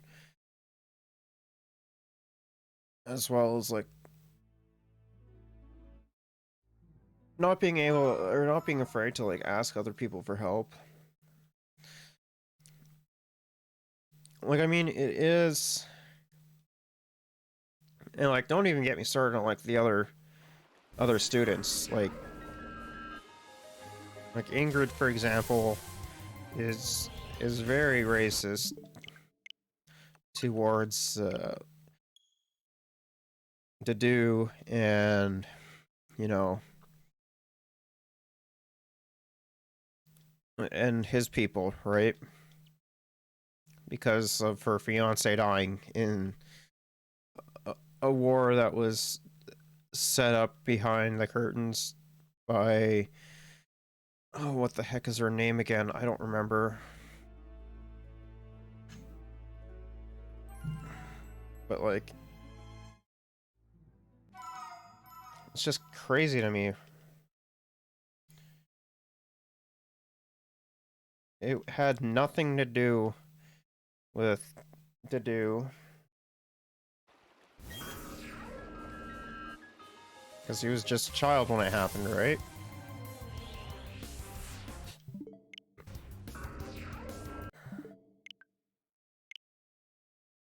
Um,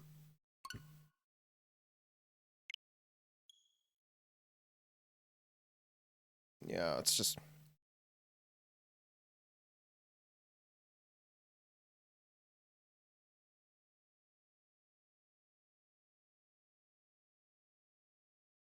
yeah, no, it's just crazy to me.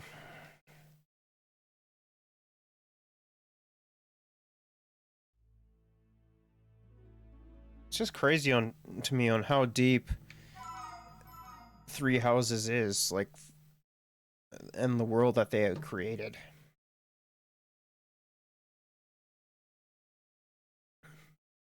And like, I think, like, I honestly do think that Golden Deer has like the best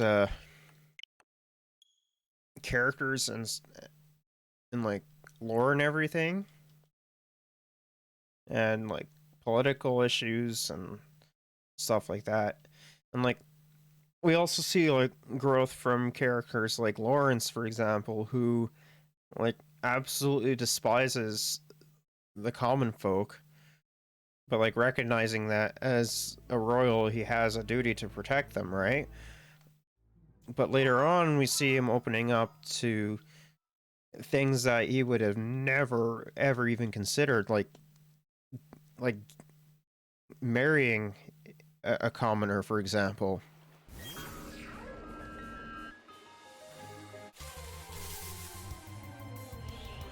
But maybe I am a little bit biased because my favorite character in the entire game is in that house, which is Lysithea. Like, not just gameplay wise, but like also character wise.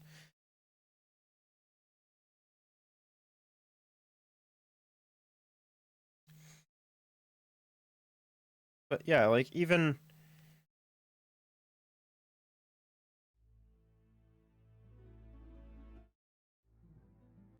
I do think that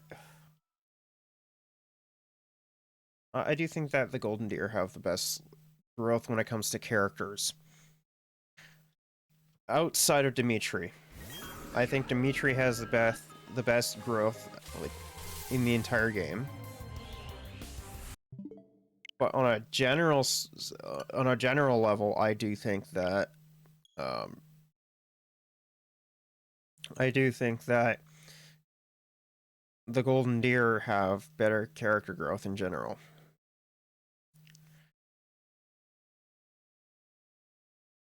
And like, I know when it comes to war, you want to dehumanize your enemy, but I mean, they're fighting for what they believe in, right? And the other side is fighting for what they believe in, and they both think that they're right.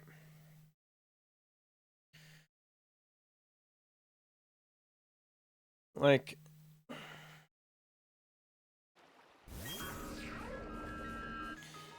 like when it comes to the houses, I think that Claude is the most right. Building a world that benefits everyone, tearing down divisions, whether it be racial, cultural, economic, and like freeing the shackles from, or freeing people from the shackles that they have, and letting people decide themselves on what they want to do. Instead of either like ruling with an iron fist or having a central figurehead.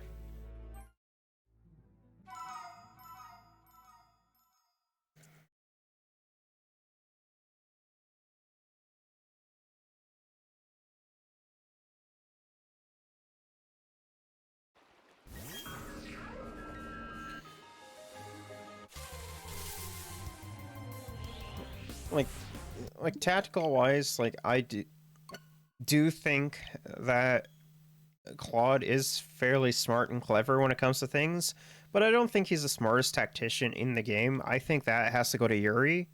Yuri is way smarter when it comes to that, like tactics and everything, and like gaining people's trust and everything.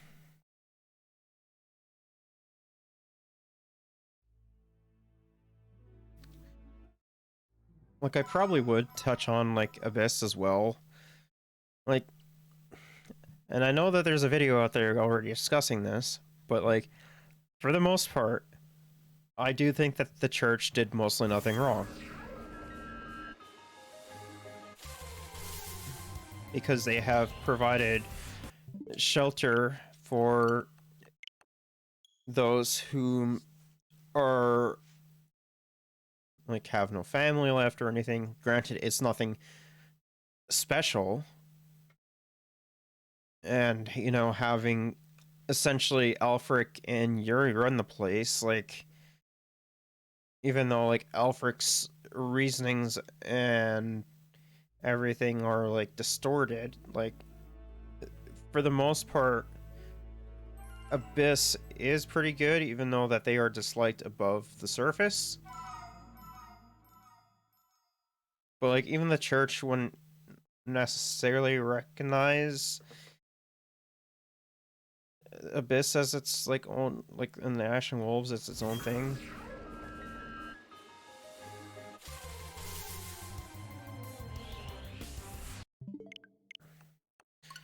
But I will definitely be talking about that, like, in depth later on when I eventually get to it, because that is something I really want to like talk about and like dive deep into,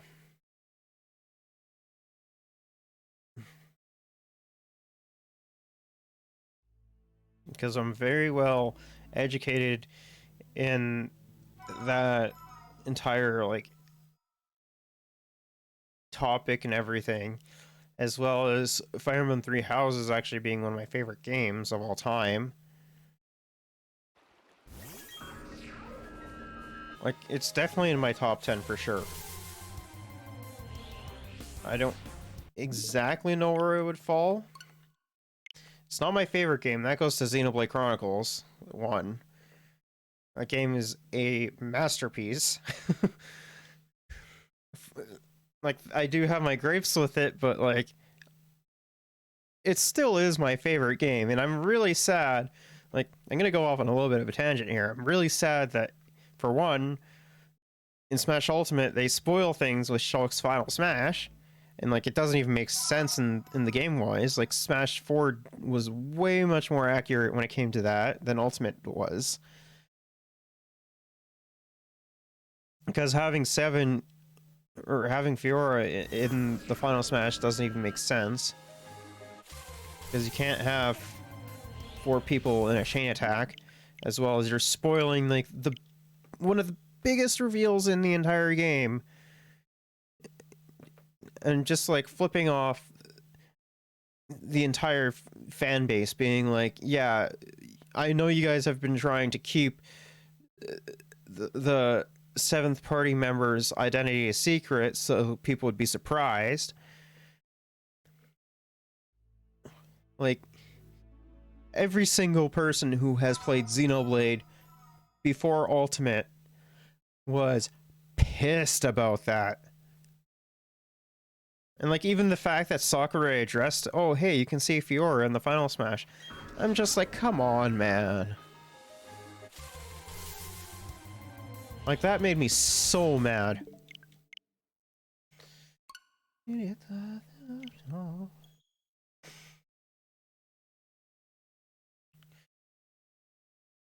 But like,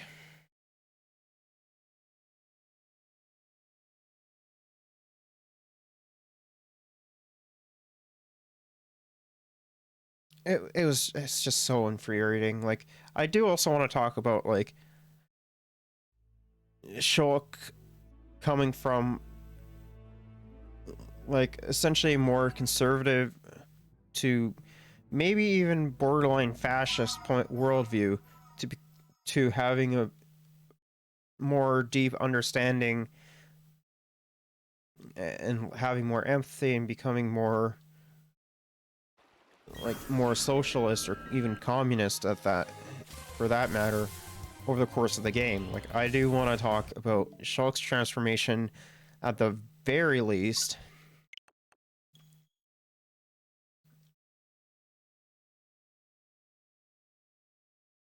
But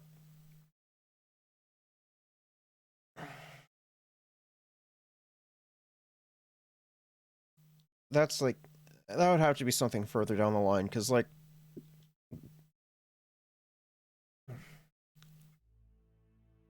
I'm not really too sure on what I would talk about for that because I do want to talk a lot about Xenoblade.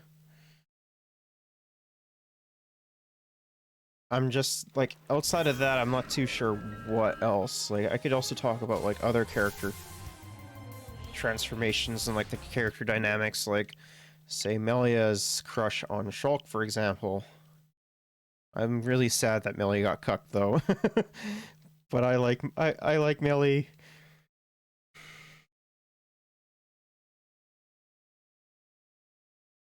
Because Melie is so adorable. Even though she's like what, like 74 or whatever.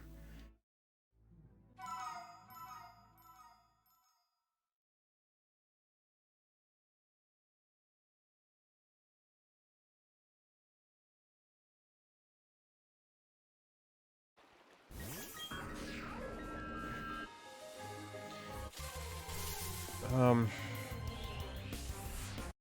trying to think like I'm trying to think what else I could talk about.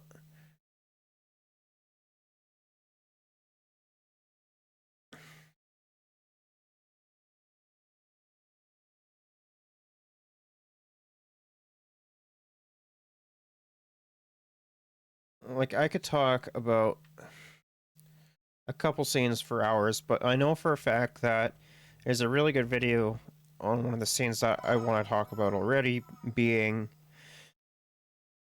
Fiora's death. There's a really good video out there that goes over everything from the original and the how Definitive Edition had actually improved things, which I do 100% agree with. Definitive Edition has definitely improved the Lost cutscene so incredibly much. I don't necessarily know if I agree with the point the that the music change was better.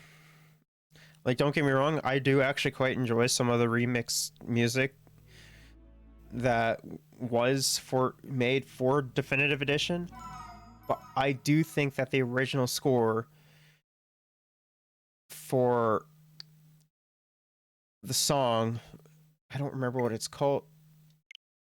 No,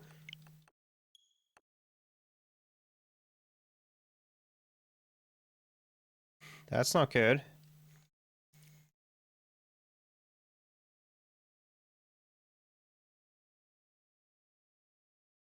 Uh,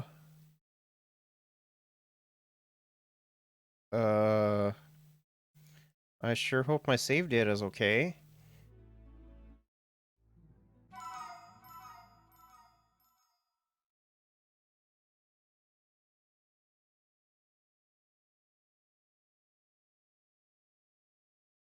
Is it okay? Okay, it looks like it's fine.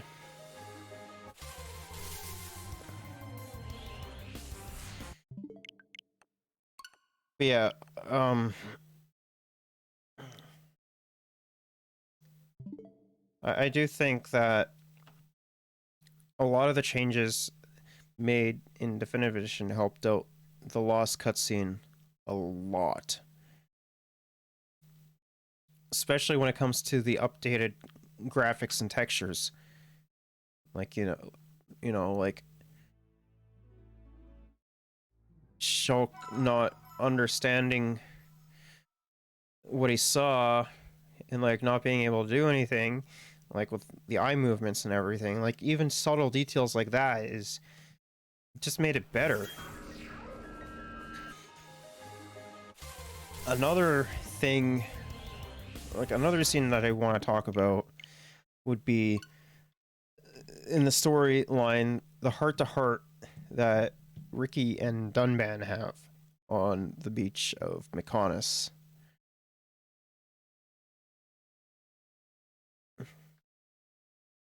Because I do think that there's a lot of important character development in there for both Dunban and Ricky,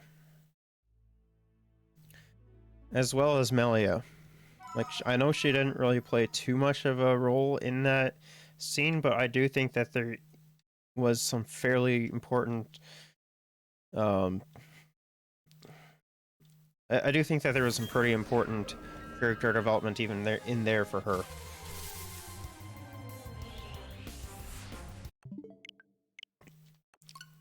But when it comes to like the party as a whole, I do think like narratively and the character wise being Charla, I do think that she is the weakest party member in that regard, which is kind of ironic considering that she's the weakest party member in the game, in my opinion.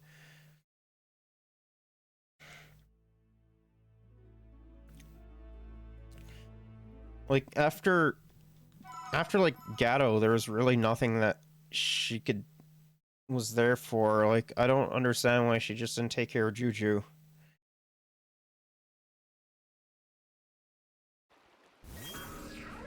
Like it would have made a lot more sense for her to stay back at Colony 6 and help rebuild, right? Like I mean, I know gameplay wise it wouldn't really make sense, but like the irony is that like she's not really even that good considering that Shulk and Melia can do her job better, in my opinion.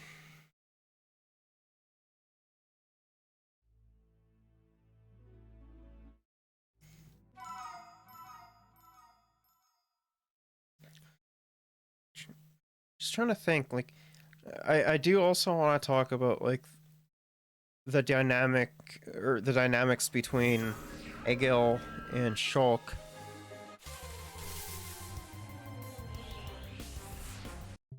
Because I know for a fact, like,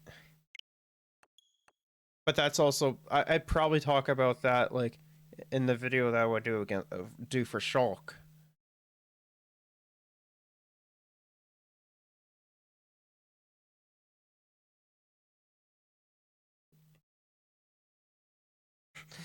But one thing on one of the videos that I watched on Xenoblade was I had commented on one of the video essays done about it, and one thing I didn't realize is how much screaming was in Xenoblade. There's a lot of screaming in that game. Like don't I guess I just didn't recognize it before, but there's a lot of screaming in Xenoblade.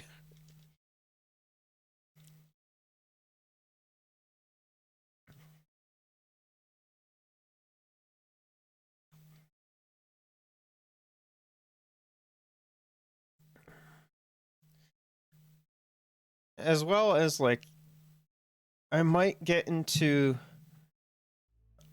some of the reasons on why Zanza decided to not have a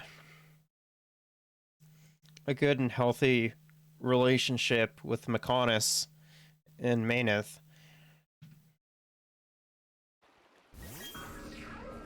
Like I might get into why that was and like why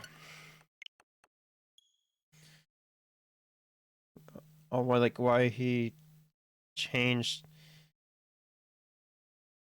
or decides to wipe out like all life on Bionis, and like I know it's to sustain him, but like I'm sure that there are other ways to do so.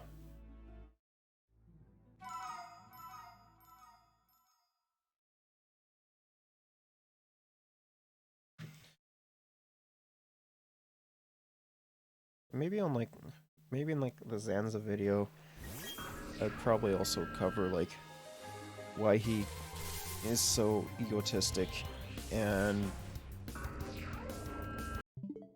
why he craves attention and friendship. Well, I guess more companionship.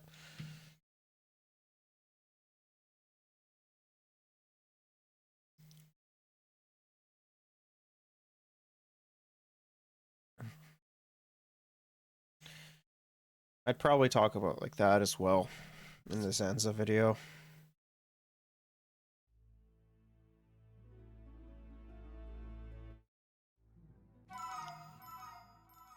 Because I do think that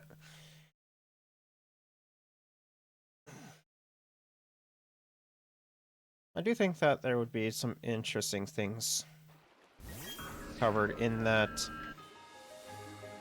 Like, there's just so much interesting things that I could talk about in for Xenoblade. But I guess that's what happens when you fully play through and understand, like, for the most part, most of the character motivations and everything in your favorite game. Like, I have 100% completed Xenoblade Chronicles 3 different times, at least. Wii, 3DS, Definitive Edition for sure. And I think I might have done the Wii U port as well.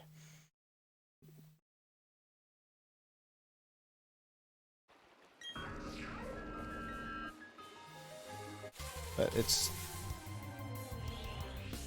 yeah, it's definitely like it definitely is my favorite game of all time. And if anyone hasn't played it, go play it. You have it's very easily accessible at this point.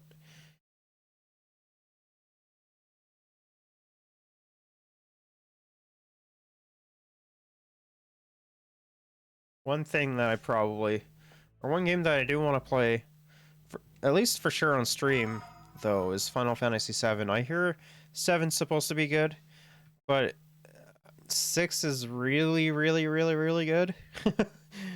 Kefka is that's another that's another topic I could actually cover is Kefka.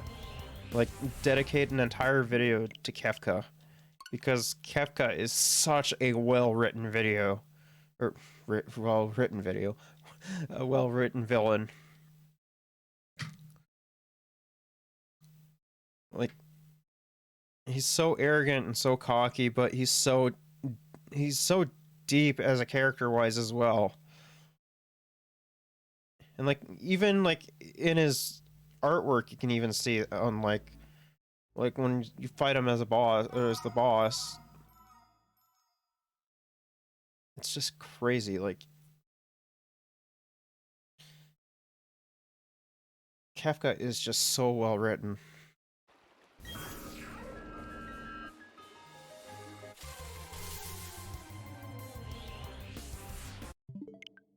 And you know, Kafka's laugh is also pretty funny too. Or Kafka's laugh is pretty cool too.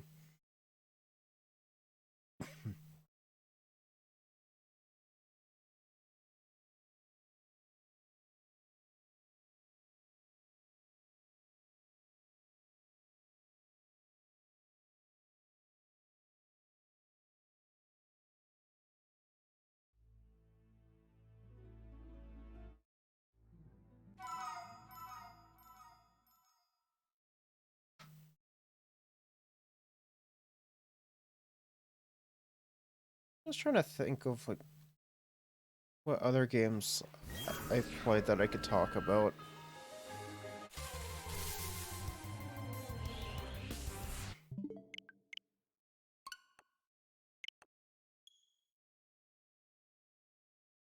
Hmm.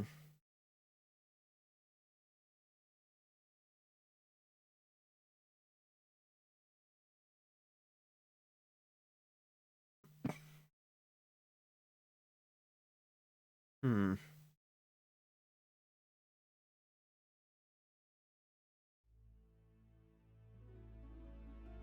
Might be able to do a video on Metroid and like how I personally think it sets up atmosphere and like horror, like fairly in suspense, fairly good. Like I, I don't really get, I don't get scared too easily, like I used to. But like horror is like one of my favorite genres now.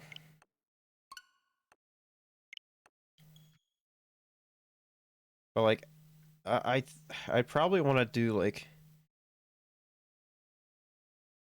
how like a video on like how the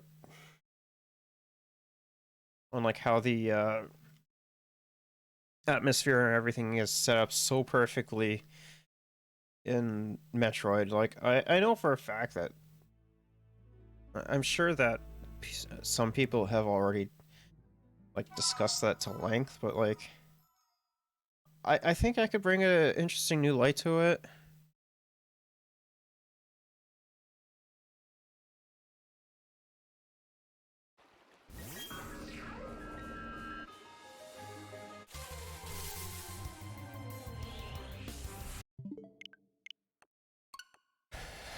What the hell?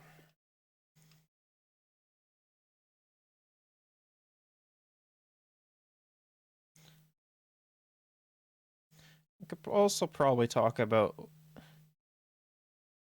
um, a show by Rock and like how the on how like inherently predatory like the music industry is, and do it through the lens of that series.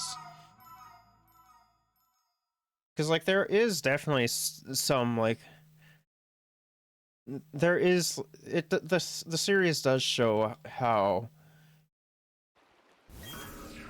certain companies and record labels operate and like snuff out like some of the more obscure ones or record labels and just independent artists. Like they do touch on it, but they don't really go too depth into it, in too much depth about it. I think that would be a fun video to make.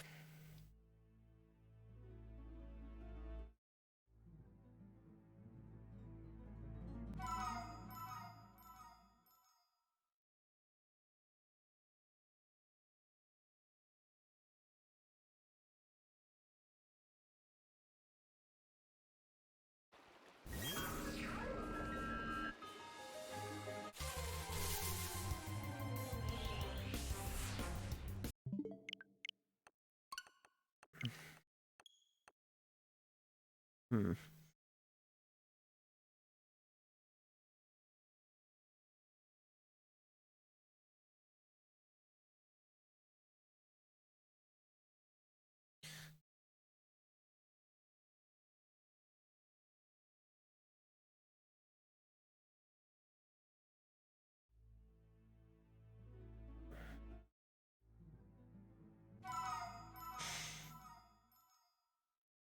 I'm just not sure what other series I should talk about.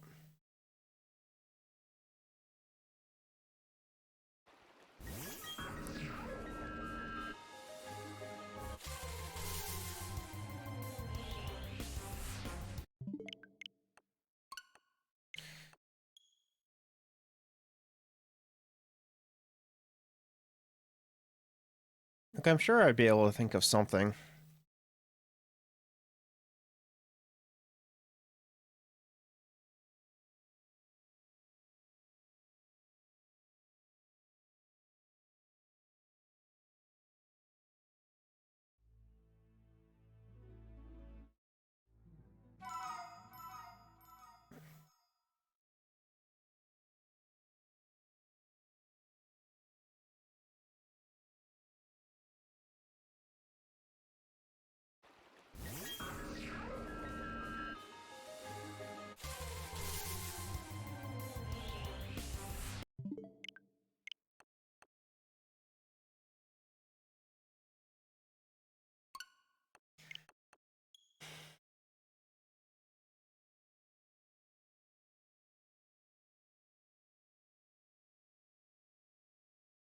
The lyrics are off sync on this song. What the heck?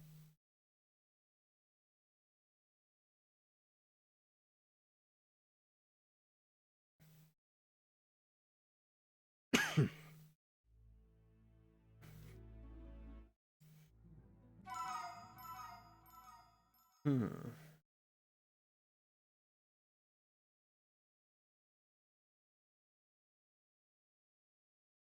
I don't know.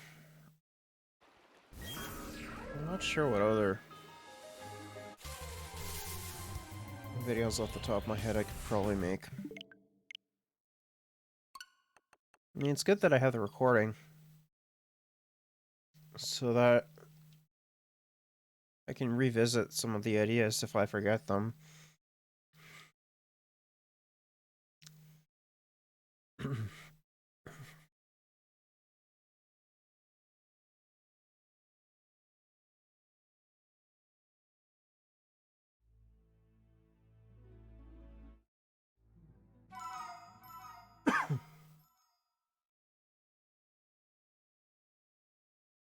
Hmm.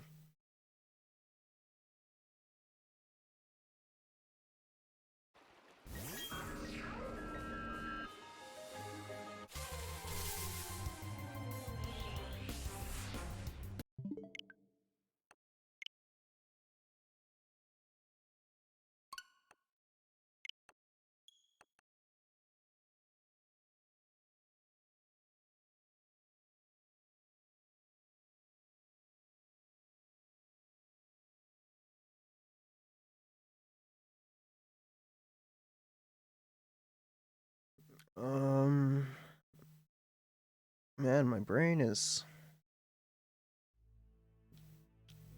trying to think of more videos I could do.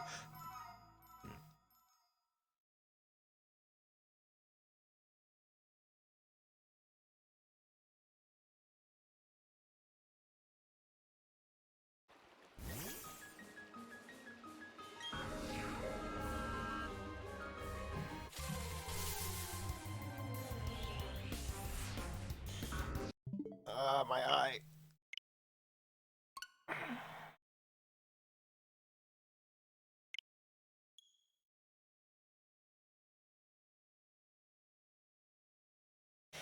Um,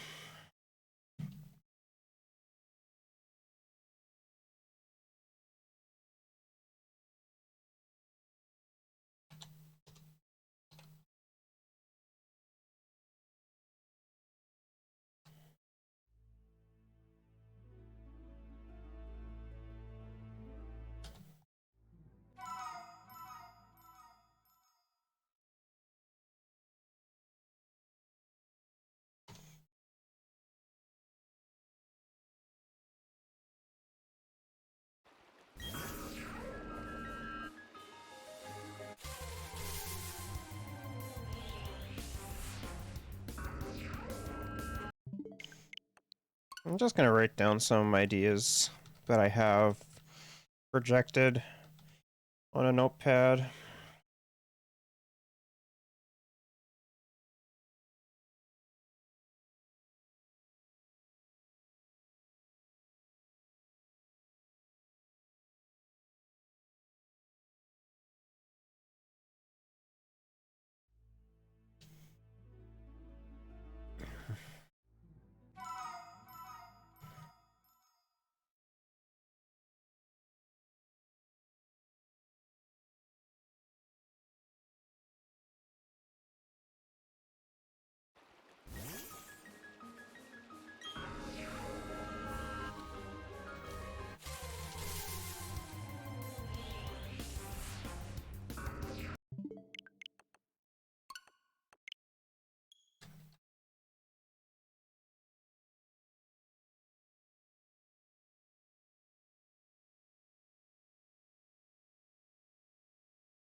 Um.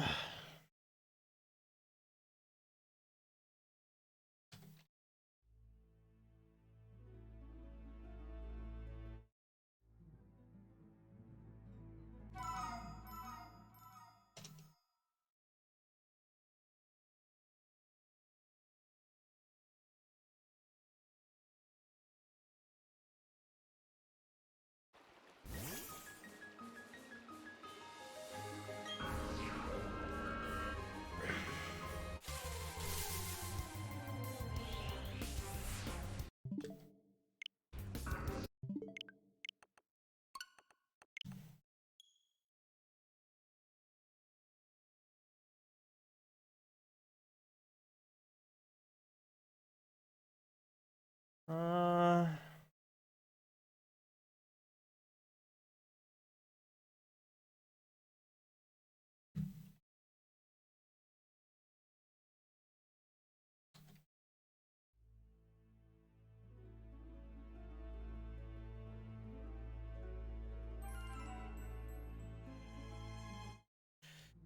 I think that's all what I had, right?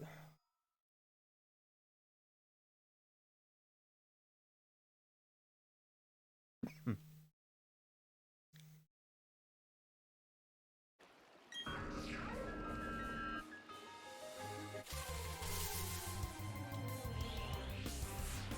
Oh.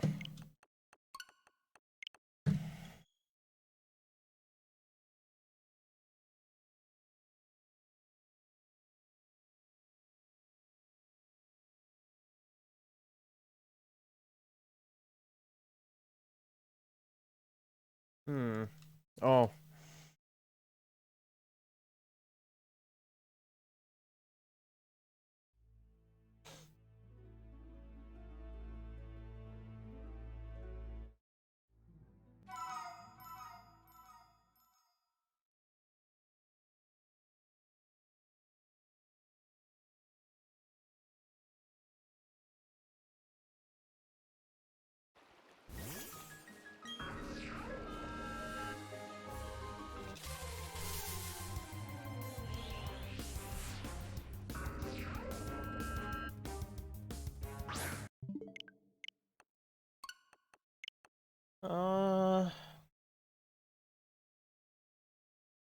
I think that's all that I had, right?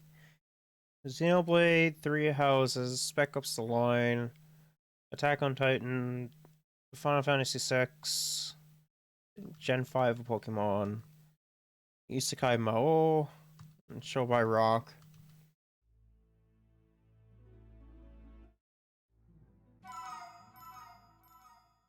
Oh no, I can always just rewatch the VOD.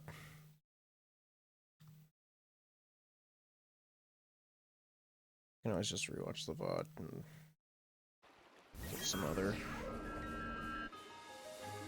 Write down the rest of the ideas.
I think I got all the ones that I wanted.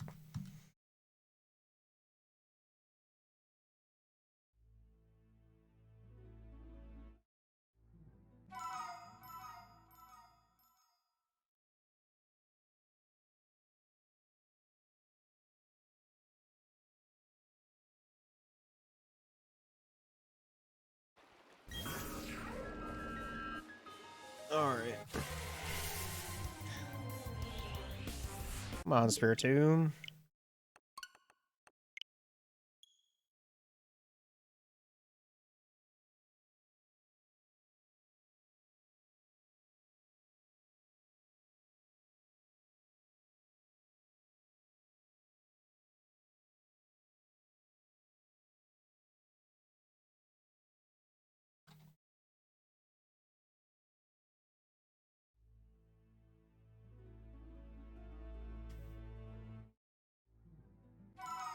Um, I think I think that's it.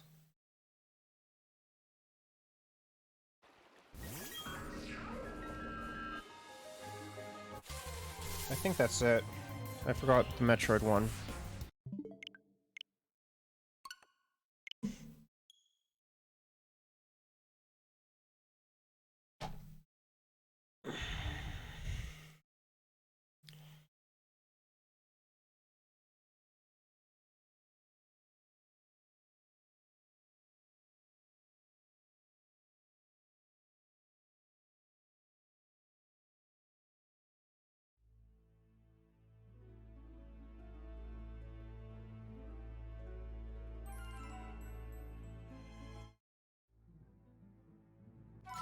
There.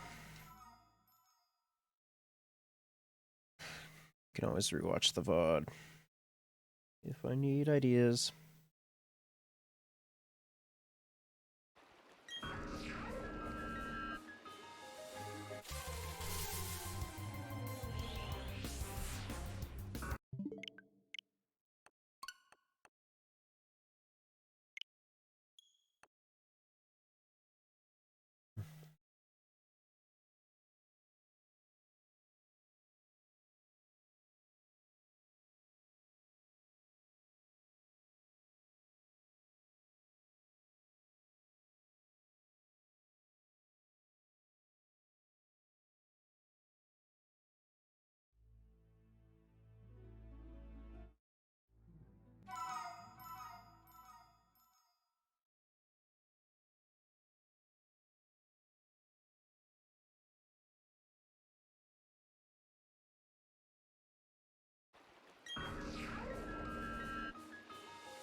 Ay, ay.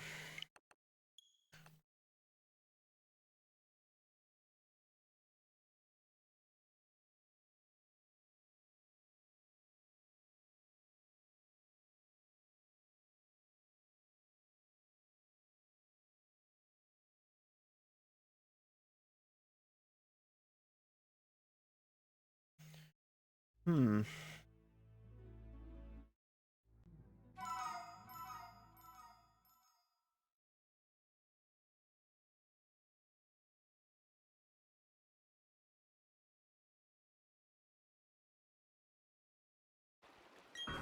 I don't really know what else I should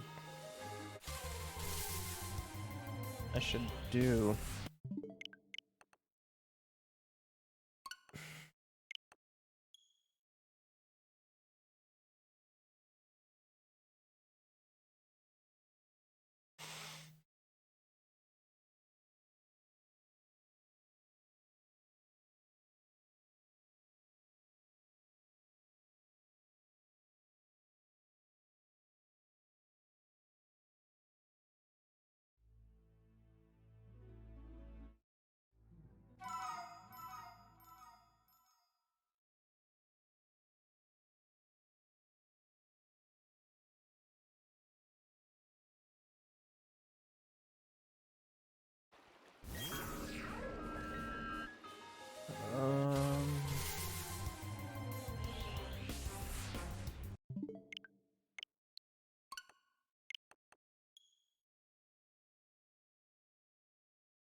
Oh, I just realized something. I could also do Final Fantasy X.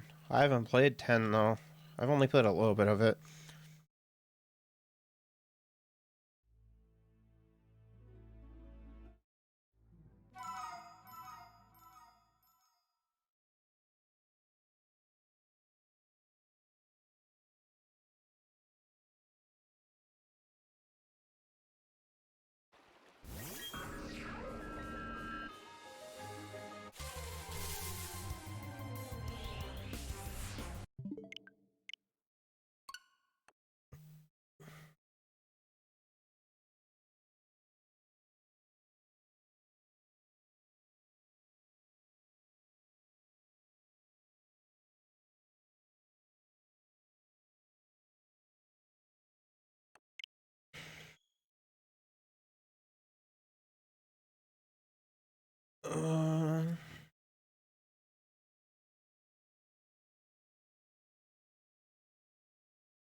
Uh, I just want this thing to be blue already. I mean, at least I've been able to think more about certain things. So that's always nice.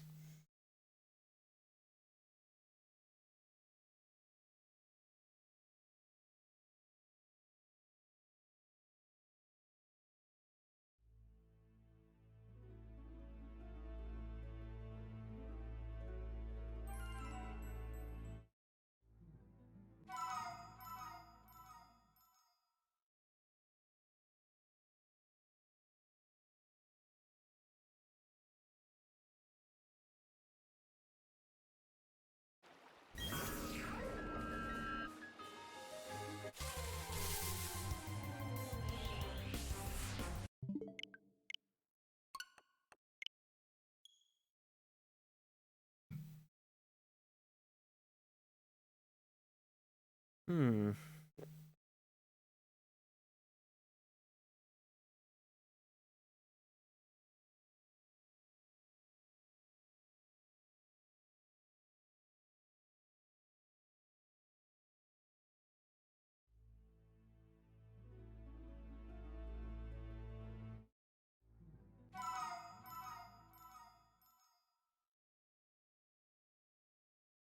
I'm too focused on thinking of new video ideas now that I want to do eventually.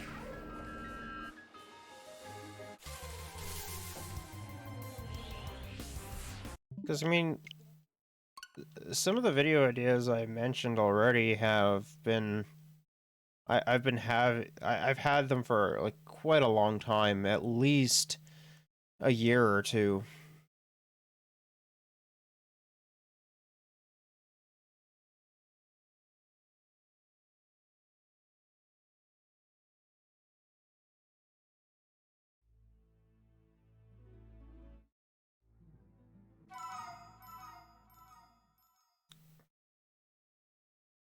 And I kind of want to make them, but I don't want to make them.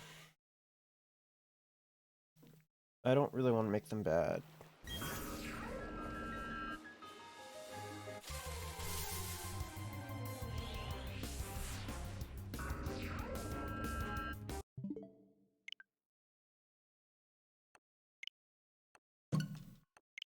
Come on.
Why is this stupid thing being so stubborn?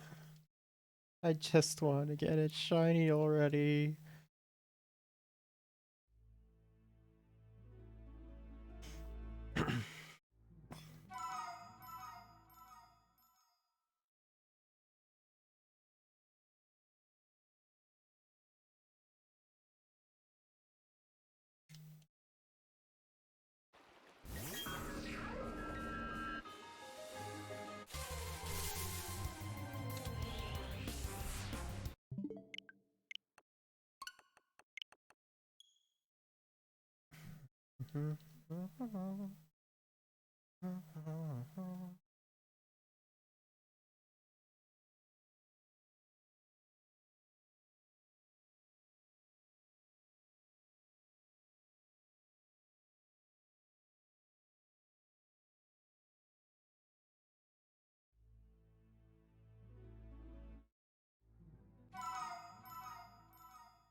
Uh-oh.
Okay.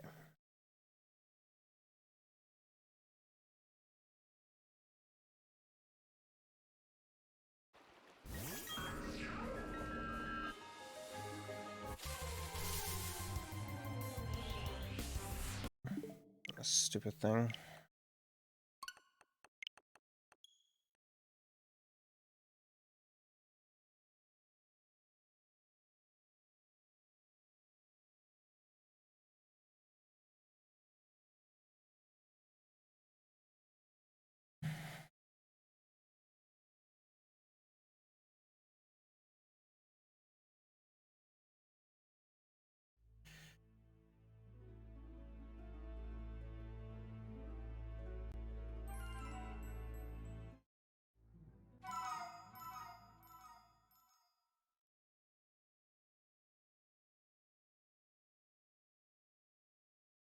Oh.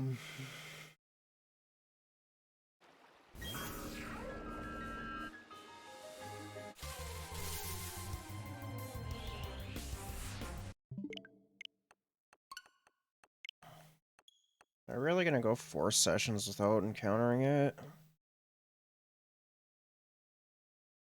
This is taking too long.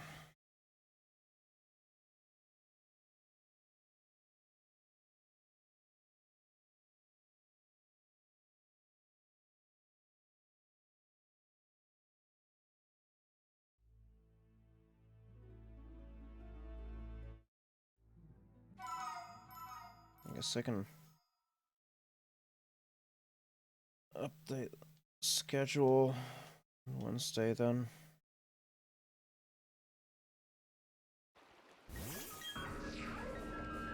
This way I have something on Wednesdays, I guess.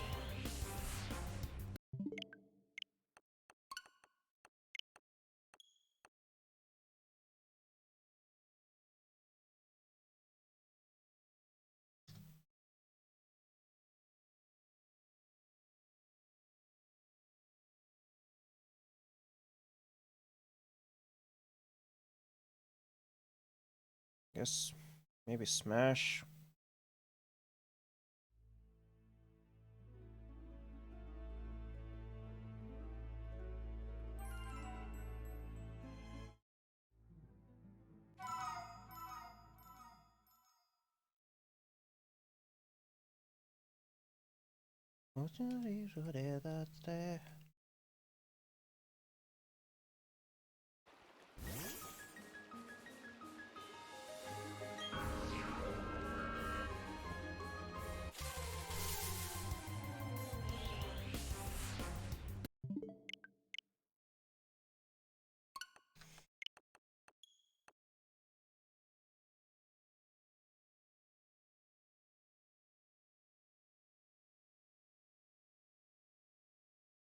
Oh, that's not what I wanted.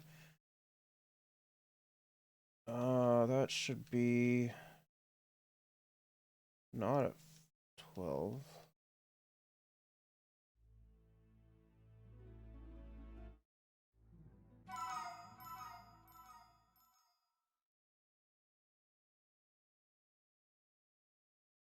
I think it was 5.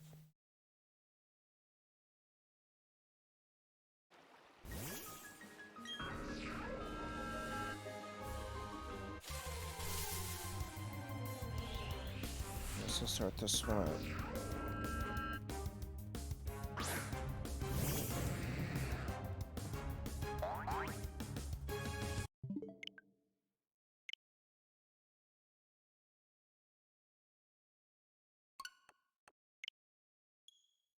Eight, 9, 10.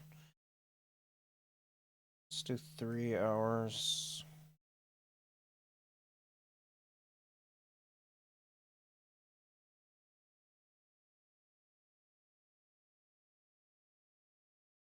I think that would work better.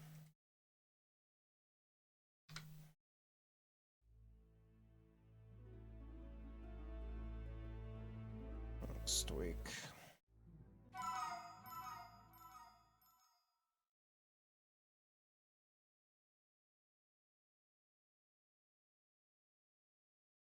That might work.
Oh, it's way past when I want it to end. Oh well, I guess I'll go for another 15 minutes.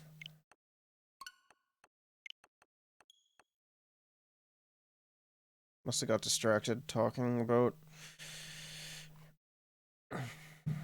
videos I want to make in the future.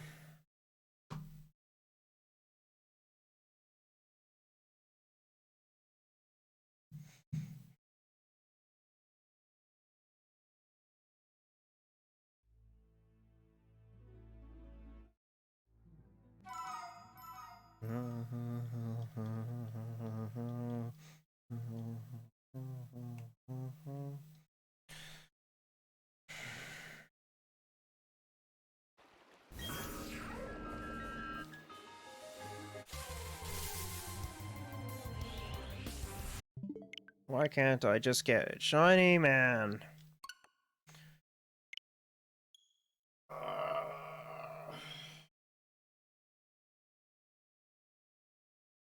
This is so annoying.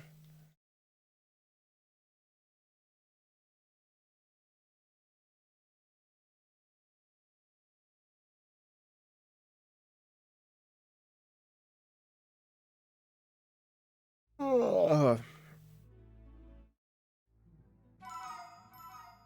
Holy.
Oh, I can't wait to go to bed.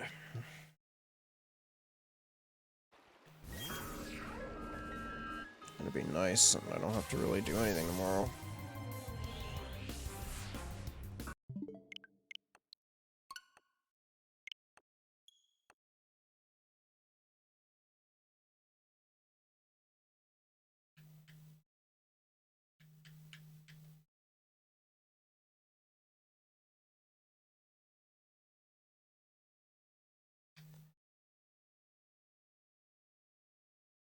Oh, holy moly.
Ay, ay.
nuts. So tired.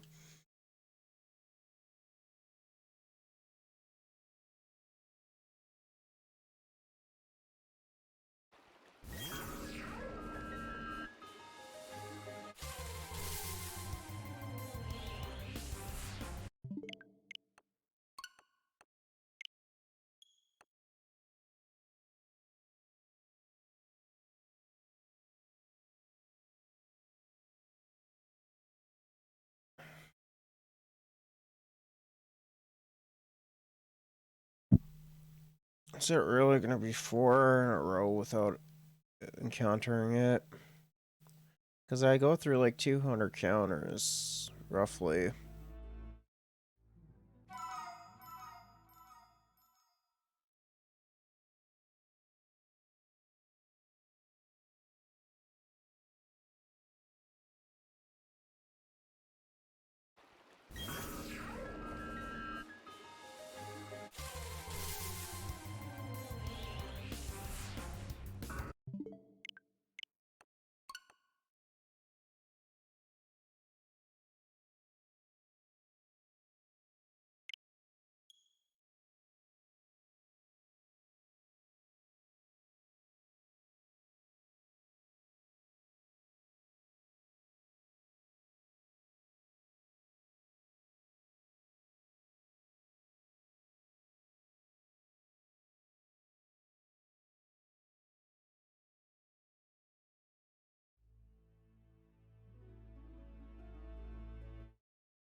Had me excited for a moment.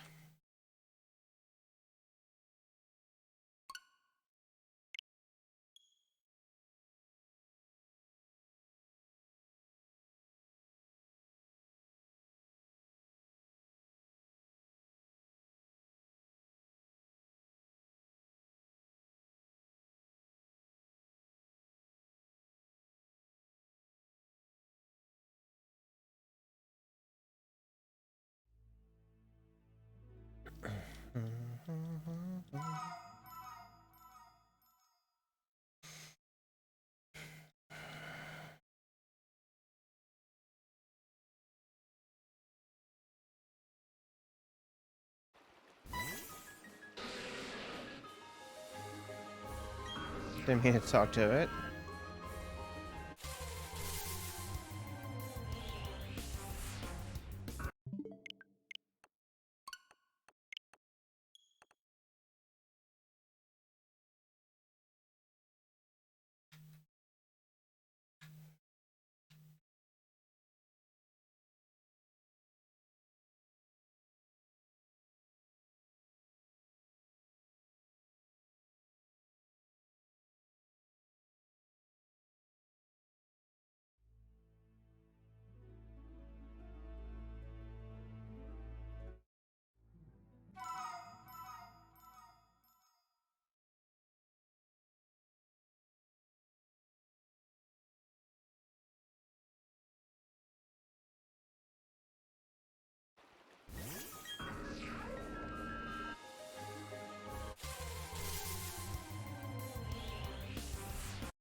Okay.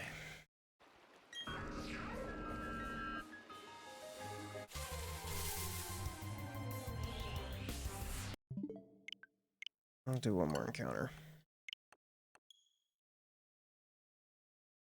One more encounter for today, and then probably gonna end stream.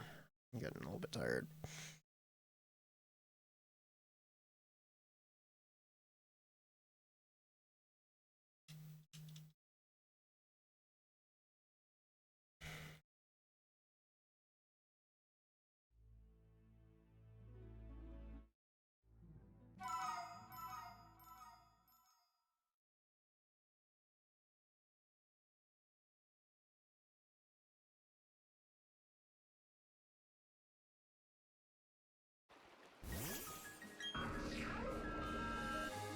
And it is